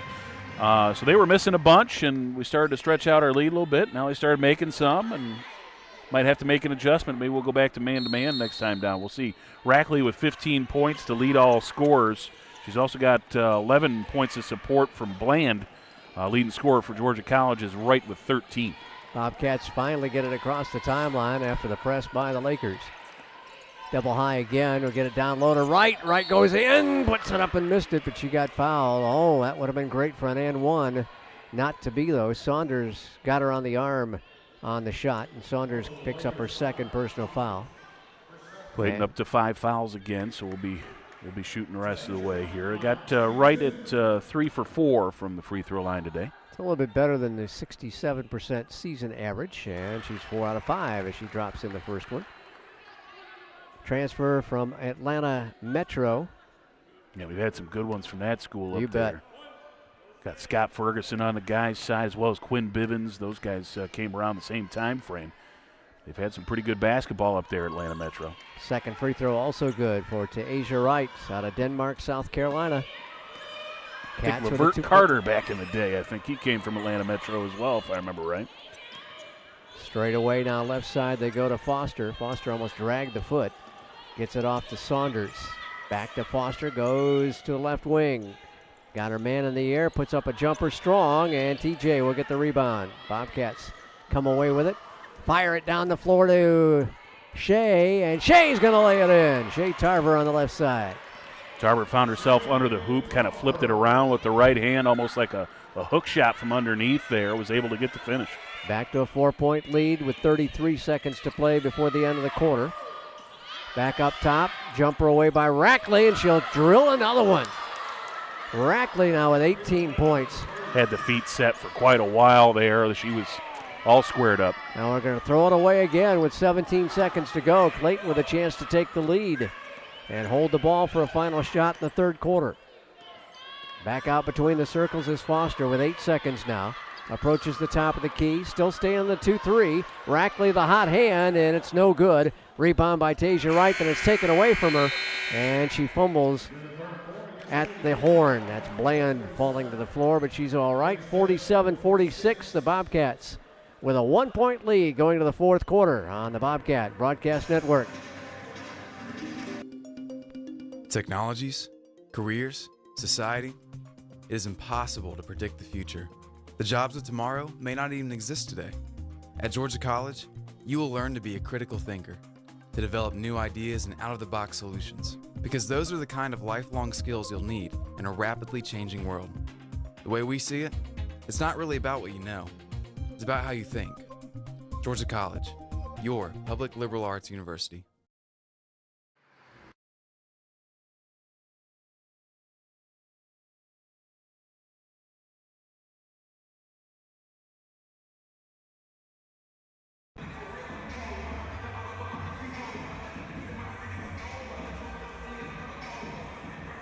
Stats in that third quarter, the Bobcats with a blistering 7 of 10 for 70%. Clayton State 7 of 16 for 44%. They hit 3 of 7 3-point shots. Bobcats didn't even take a long ball. They've only taken 6 all night long. Cats 4 of 6 at the free throw line, 0 for 2 at the line in the quarter for Clayton State. The Bobcats now shooting 46% to Clayton's 35% for the ball game. GC with a 33-25 rebounding edge. Rackley going nuts on the Bobcats. 2 of 6 from downtown. She has 18 points and 11 rebounds, a double-double already. And Wright still leads GC with 15 points. Yeah, Rackley provides that interesting balance of height, both defensively and on the glass. 3 offensive boards and 8 defensive. But then she can also knock it down from long range. Has done that twice now and hit some free throws. She's 4 of 4 from the charity stripe. Bobcats had 5 more turnovers in the quarter. They have 19 altogether, while Clayton has 13. Clayton with a chance to take the lead again as we start the fourth frame. Up top they go, now work it back to the right wing. Bobcats stay in the 2-3. Now they look like they've shifted to a 1-3-1. They get it down low, and it's off the rim. Rebound into the hands of Aaliyah McGriff. McGriff throws it away. She had 2 players down low and couldn't get it to her. Rackley with a 3 ball, knocked it in again, and it's a lead for Clayton State at 49-47. Rackley with that long distance dagger, hitting a big shot in a big situation. Here's McGriff trying to make up for it. She missed it strong. Rebound by Drynan, and it's tipped out of bounds. Drynan didn't even leave the floor on the shot. And fortunately for GC, it's knocked out by a Laker. So the Bobcats will see McGriff sit down again. And Wright is back in there, along with Davis, Storms, Drynan, and Tarver. Bobcats with a chance to try and tie it up here. 1 minute into the fourth quarter. It's 49-47 Clayton. They have shifted into a bit of a zone as well. 3 ball by Davis. Spun out of there. Went around the world twice. Clayton will bring it down to the north end with a 2-point lead in the ball. Foster right side to Bland. Into the right baseline. Now back up on the right wing. Foster delivers it straight away. Now they get it off into the hands of Bland. And a traveling violation on the freshman, as Foster gives up the basketball. Foster with her 5th turnover to go with 4 assists. Bobcats break the press, or try to. Now they get it ahead to Tarver. Tarver one-on-one, pull-up jumper, too strong. And a rebound taken by Hayes. Jade Hayes is checked back in. She's out of Land O'Lakes, Florida. Does that make the butter, Scott? I would imagine. I'd assume so. Right? I would think so. It got to be come an awful from, coincidence. If Butter's got to come from somewhere, and Land O'Lakes is as good a place as any. And a foul on GC. That will be on Storms. 2 on KK. Saw this article once. We had when I was living in Ohio, there was a big butter spill across the highway. And people with popcorn were lining up. I just can imagine, like what that would smell and look like. Jumper for 3 doesn't go, but they get the offensive board. Stick back by Foster is good, and a foul.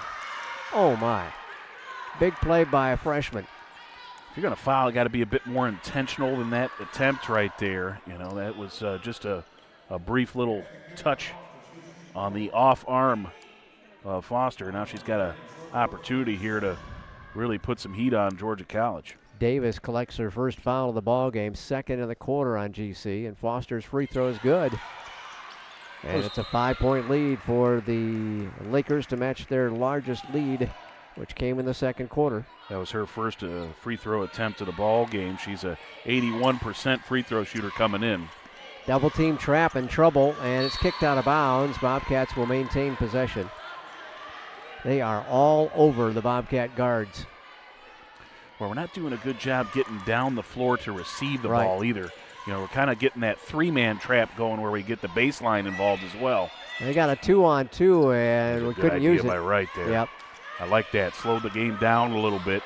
Don't be in such a hurry to try and convert points. Sometimes they aren't there. 52-47, Georgia College trailing with 7.5 to go. On the drive is Tarver, whistle, and a foul before the shot. Or there'll be a good discussion here. Yeah, nope. Not seeing any motion of a made basket there. Foul on Foster will put 3 on the freshman. First foul in the quarter on Clayton. Yeah, I wouldn't mind Foster being removed from this ball game for foul trouble. Into the right corner, Davis launches a triple, got it! Brianna Davis with her 20th of the year. Jade Hayes was coming with bad intentions as well. That was a hotly contested 3 for Davis.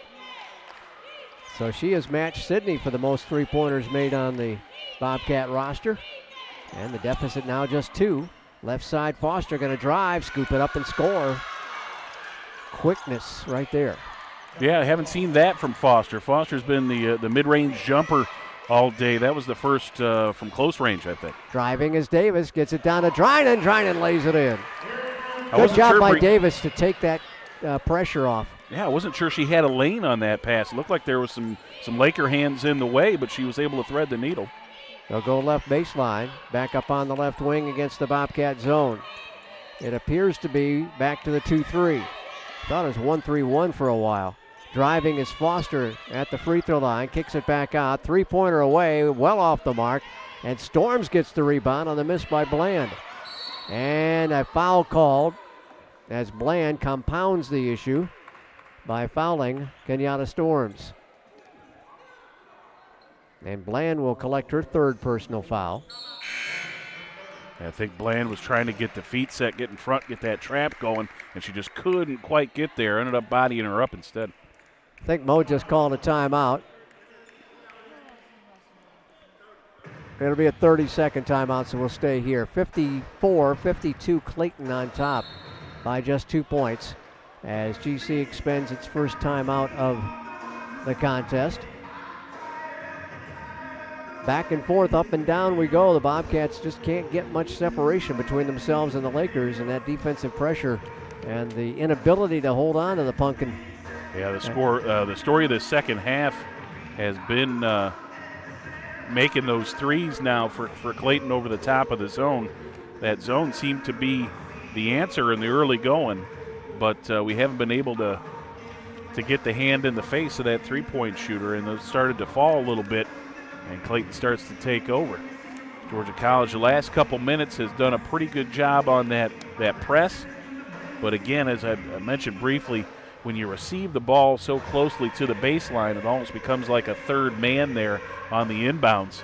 You got the 2 players on the trap, and then like that triangle of the baseline behind you got nowhere to go. That's an extra defender. Yeah, we're getting kind of stuck in that spot a couple of times. We've got to start working some screens and receive the ball a little bit deeper into the court, give us some room to work with. Maybe a different press break set up here by Coach Mo, just in case it has to be applied. Yeah, that might be what this 30-second conversation is about.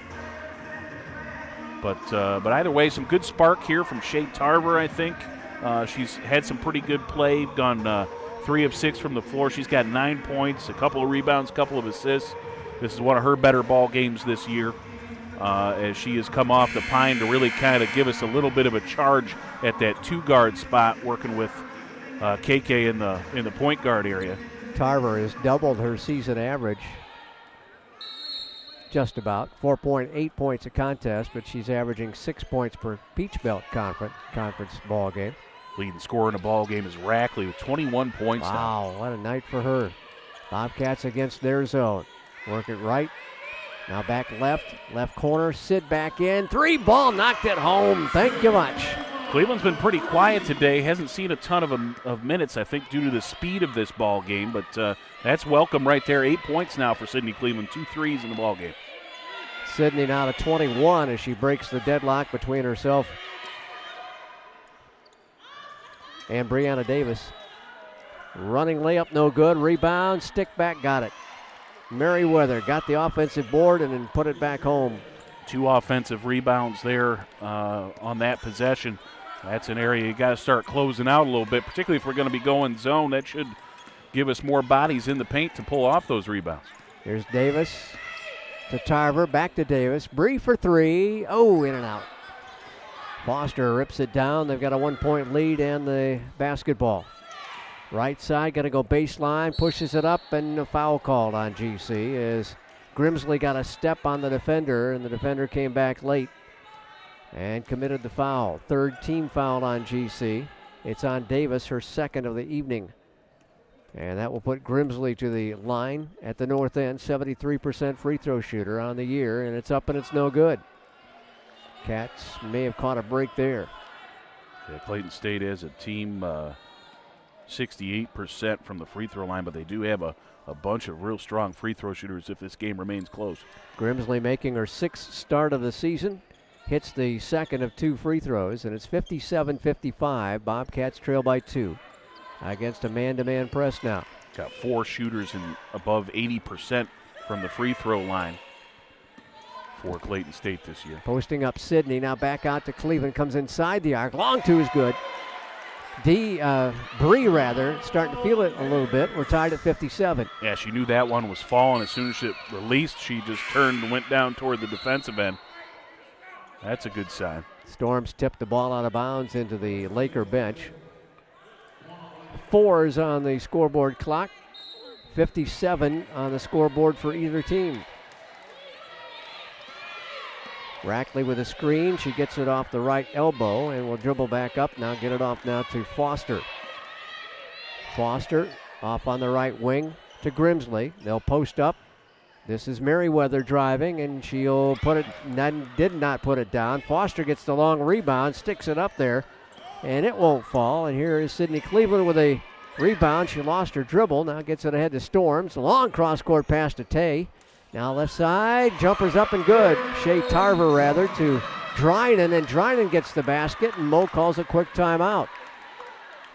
Got to have some confidence in that mid-range jumper if you're going to take that as part of the press break. Typically you want layups on the press break, but some confidence there from Dryden to knock down that jumper just outside the paint.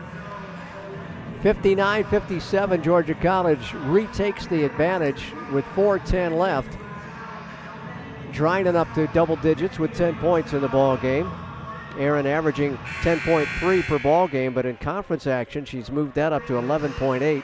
She's also increased her numbers in rebounding in conference ball games, and she plays about 4 more minutes a ball game in conference contests than she has overall. So she really stepped up her game since the conferences rolled around here. So Dryden gives the Cats a 2-point advantage. And Clayton will have to bring it the full length of the floor after the timeout. Mo now has 2 timeouts remaining. Only 4 minutes to go here at Centennial. Top of the circle. Grimsley almost shuffled her feet. Off to Rackley. High posted again to Merriweather. Drives in and scores off Dryden. That's not easy to get a shot in over the long arms of Aaron Dryden. Made a nice adjustment as she went up to get that shot off. Yeah, Aaron came in with 35 blocks on the season and has 1 so far in this ball game. Sydney gets around Rackley, pull-up jumper, free throw line left, no good. Tipped it back into the hands of Shea Tarver. Shea off the window too high. Rebound by Dryden, and she missed it. Tarver gets another board and a foul call. That's the third team foul. My goodness, how many times are you going to miss easy stick-ins? Yeah, I got 3 offensive boards there by my count. Couldn't get any of those putbacks to fall, but still hang on to the basketball. That's nice. Foul was on Merriweather, her first of the evening. Third in the quarter. Davis going to take it all the way to the rack and score. Oh, nice dribbling exhibition up top, and then she got a step on the defender. 14 points now for Davis. Her career high is 18. Driving and a foul called. Grimsley got fouled as she took it to the hoop on the left baseline. And GC will get saddled with its 4th foul, I believe, in the quarter. And charge that one to Davis. Bree with 3. Yep, Davis with the first Bobcat in foul trouble. She's got 3, as you mentioned. This is only her 10th ball game, the 13th the Bobcats have played, so she missed 3. For the Lakers, got the foul trouble here. Tatiana Foster with 3, and Valencia Johnson as well with 3. Rackley has a seat on the bench. Hard to believe there with the hot hand she's had. I got to think that's probably about a minute or so, right. And she'll be right back in this thing for the home stretch. Give her a breather before crunch time comes around. Stop and go dribble by Storms. Storms back right side rather. Now around the left perimeter to Storms. Sydney almost lost her balance. Drives right side. Gets it back up top to Shea Tarver. Tarver off the window too strong. Drynan with a putback. Got it. Aaron Drynan got in the right spot at the right time, and the Cats lead by 3. 63-60 with 2.5 to go. Driving, dropping off on the right baseline of the Lakers. Now back up top to Foster. That 2-3 zone once again. Offensive foul. She put her shoulder into the Bobcat defender, and Bland will pick up her 4th foul. Yeah, KK kind of slow to get up as well. Not sure where she took the brunt of that foul, but looks like she's going to stay in the ball game. Bland dropped her shoulder, and a timeout charged to Clayton State, 32nd timeout, so we'll keep it here at courtside as Georgia College is nursing a 3-point lead with 2:15 to go. 63-60 as we open up the first of a 3-game homestand for both Bobcat squads. Back here Saturday against Lander, and then Monday it'll be conference action as well on Martin Luther King Jr. Day. USC Aiken will visit. That'll be a 1:30 Monday afternoon tip for the women's contest. Well, down the stretch here, you just got to protect the basketball again. Take good care of the ball and get some good shots. Well, kind of easier said than done, though, in this type of contest. It's just been so out of control, really, on both sides.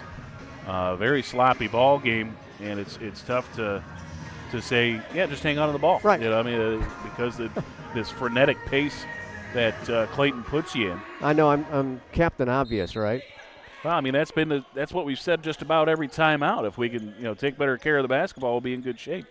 But that just seems to be the spot of contention here. You gotta find a way to take care of that basketball. Davis across the timeline, working it on the far left side. 17 to shoot now. Davis still one-on-one against her defender. Comes around a screen from Cleveland once, then twice. A pick and roll. Cleveland down low to Drynan. Drynan waits for the traffic and clearance, scores off the glass. Great patience there from Aaron Drynan. Good look, too, by Cleveland to clear everybody out and then drop it off for Drynan. 14 for Aaron now. Cats lead by 5. Closing down on a minute and a half to go.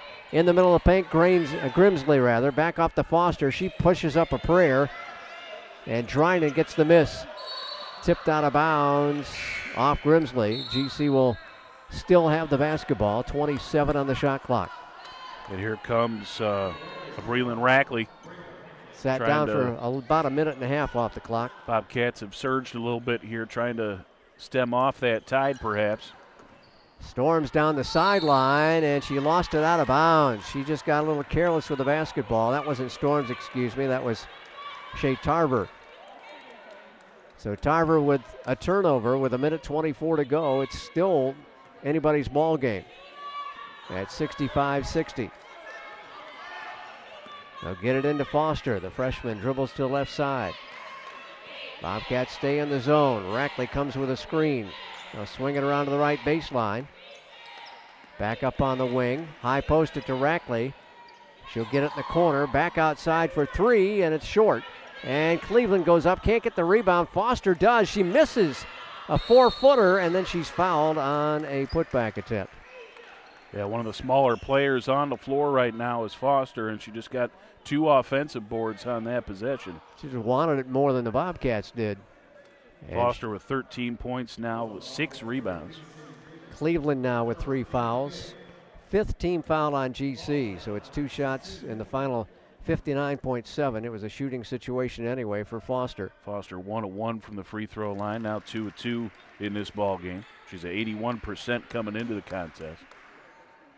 Young lady from Marietta High School in Atlanta. She has started 11 of the 12 ball games coming in, and she misses it, but they get the rebound. Did not box out. Bland took it away. Long 3 by Rackley, doesn't go. Cleveland with a rebound for GC. And Coach Smith wants a timeout. Mo immediately called a timeout as soon as Sydney secured the basketball. And that'll leave him with 1 timeout remaining. One of the newer rules in women's basketball, too, now like the NBA, you can get the ball at half court, and that's where Coach Smith says he wants the ball. Is that an option? I think it is a choice. Really? Yeah, okay. I mean, I don't know why one would want to be back there. Maybe to burn some more clock or something. Right. But, well, with this pressure, you want it as close as you can so you don't have the mounting pressure that the Lakers have been able to put on the Bobcats. All right, so 4-point ball game at 65-61. The fouls, both teams are now going to be in the bonus on the next hack here, so they'll be shooting free throws the rest of the way. Possession arrow into favor of the Bobcats, so that works for us. Foul trouble, if you're thinking about that, Sydney Cleveland's got 3, and so there has been an adjustment there. I think she's the only one in foul trouble for GC. Foster with 3, Bland with 3, and Johnson with 3 for Clayton State. 2 of those 3, I believe, are on the floor right now.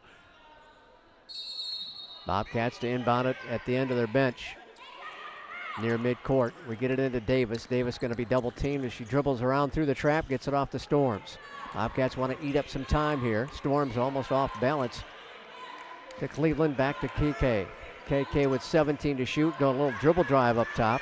Probably would like to get it to Cleveland if they're going to foul. That's an intentional foul right there, but they're not going to charge Foster with that. That'll be her 4th personal foul. She just reached in and tackled Brianna Davis.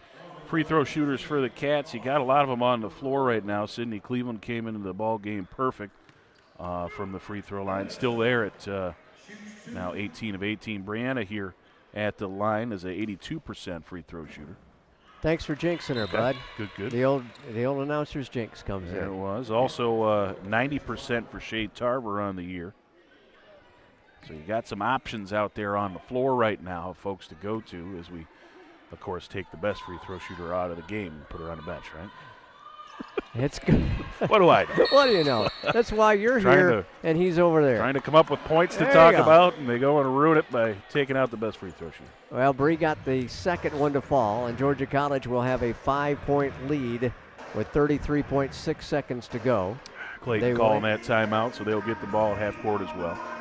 Clayton will have 1 timeout remaining, similar to what Georgia College has. And again, the possession arrow favors GC if there's a tie-up. Only 33.6 seconds to go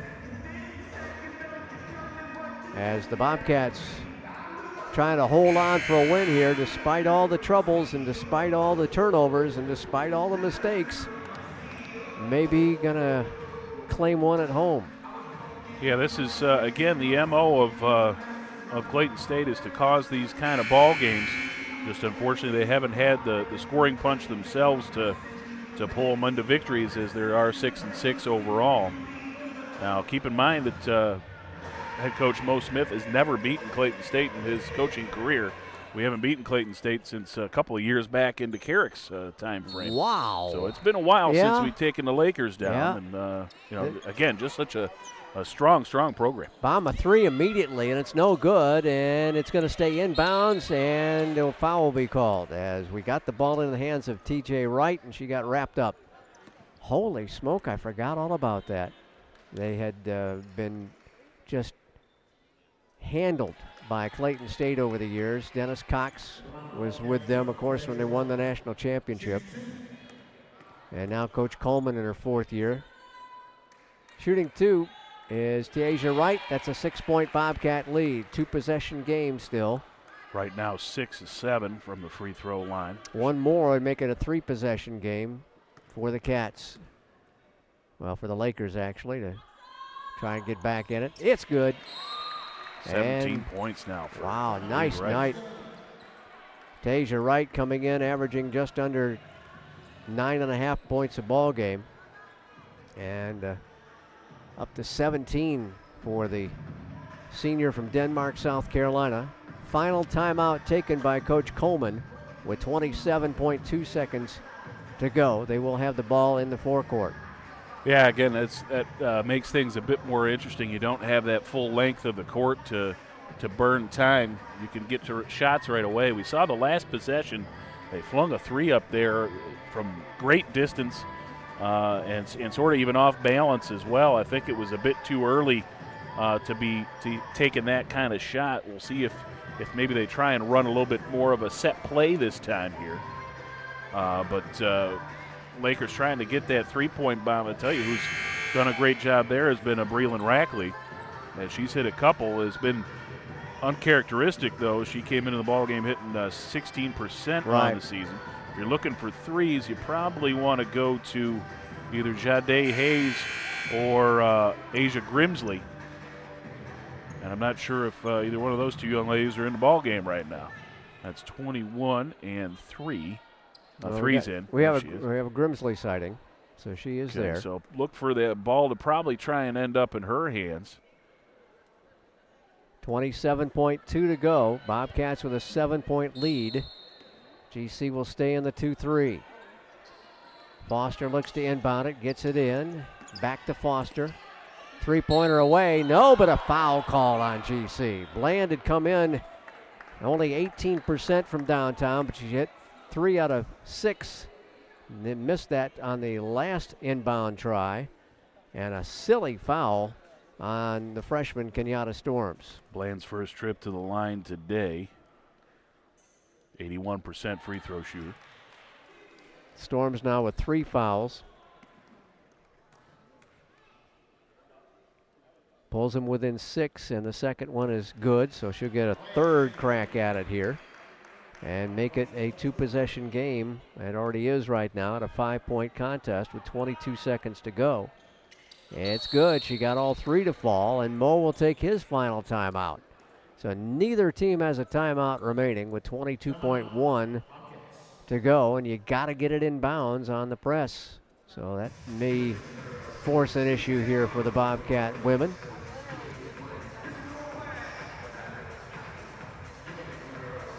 Georgia College will check Sydney Cleveland back in for the free throw shooting. Yeah, I got to think the Lakers will go immediately to the foul here to try and prolong this contest. Yeah, probably may even foul before the ball's inbounded. Just foul out on the floor. Yeah, if you're looking at this lineup that GC's got in right now, again, you want to find Cleveland, you want to find Davis and Tarver if she's in there. Those are going to be your top 3 free throw shooters. Drinan very good for a post player as well. You'll see her take to the floor. And Wright has had a great ball game from the charity stripe today too. So you got your probably about your best free throw shooting possible 5 in there right now. And again, look for it to try and get to Cleveland. I got to think will work a screen for her. 68-64. GC by 4 with 22 ticks left. Into the left corner, it is T.J. Wright, double and triple team, tries to get it to Cleveland and does. Bobcats trying to burn as much clock as they can, and there's a foul out front on Clayton State, and put that one on Grimsley, her second. Clayton got a little greedy down in the corner there, had that trap, and wanted the turnover instead. They could have fouled the girl right there and save some time. Put right on the line, who's even one of the poorer free throw shooters on the season. Free throw is up, and it's no good. Too strong by Brianna Davis. But they wanted that turnover instead of the foul, and Bobcats were able to burn a little bit more clock off as a result. Offense-defense switch. Cleveland out, storms back in for GC. Davis will get the second one to go, and it's a 5-point Bobcat lead. 13 seconds to go. Across the timeline in a hurry is Foster. Right side, an NBA three is good. Grimsley just put the dagger in our heart right there. 69-67 with 6 seconds to go. Tarver going to try and just dribble it out here. 3 seconds down to 2, and she's fouled immediately with 1 second to play on the clock. Wow.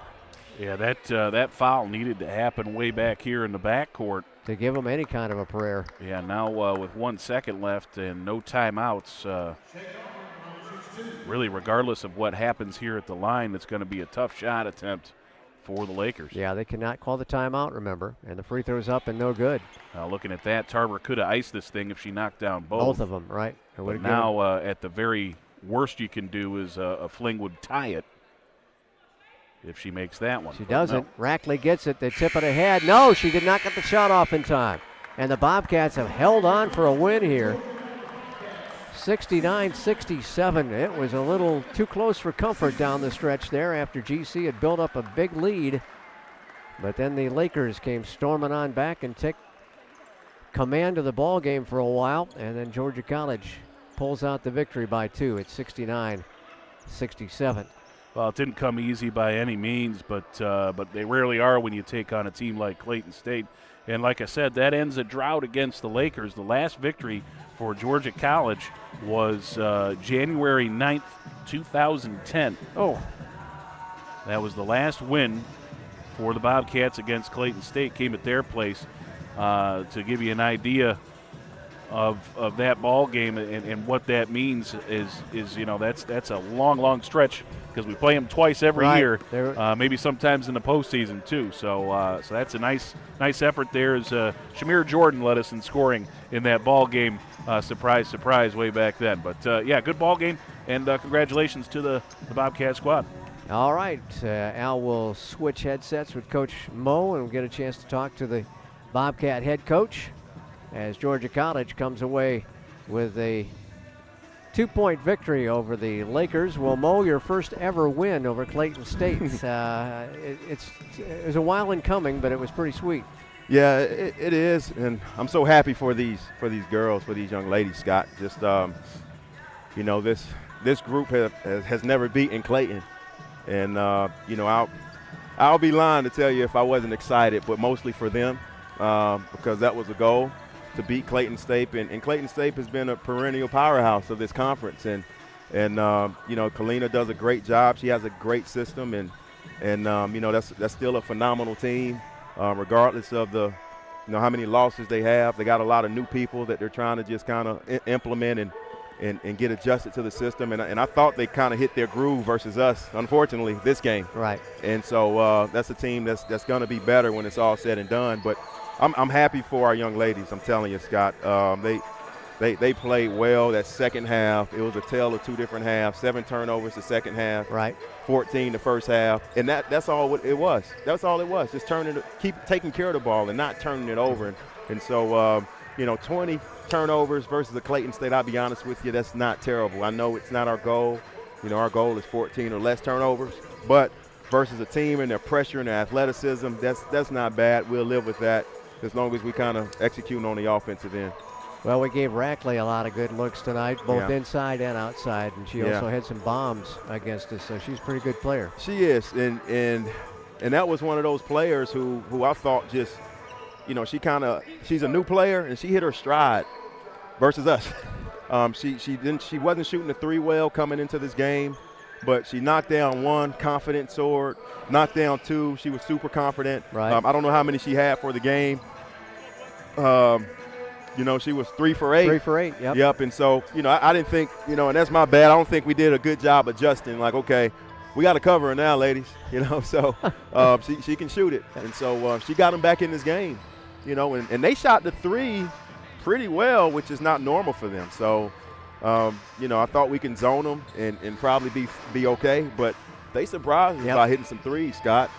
Well, you had a very nice shooting game tonight, Coach. It's almost 56% in the second half, wound up at 46 for the ball game, and a very good night shooting the rock. Yeah. You know, we talked before the game, Scott, like this team can score it, you know, and not so much as points. I think the efficiency of our scoring, you know, the high percentages, you know, we might be top in the conference as far as this field goal percentage.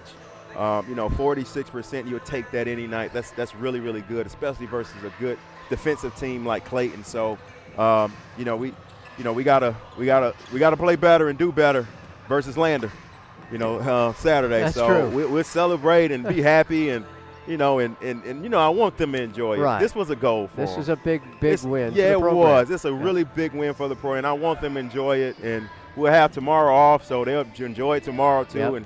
And Friday morning, it's back to business. Got to get ready for Lander University. Big night off the bench for both Bree and TJ. Yeah. Coming in, wound up with 33 points between the two of them, 17 and 16. Yeah, so a great night. Yeah. I thought TJ, this is her game. You know, TJ is just a physical animal. You know, and I tell her that. She loves that term. You know, like, Coach, I'm an animal. And I have so, to remember that. Yeah, that's right. And so.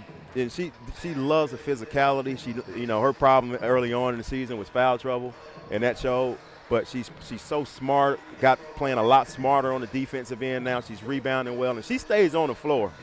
TJ is a winning player for us, you know.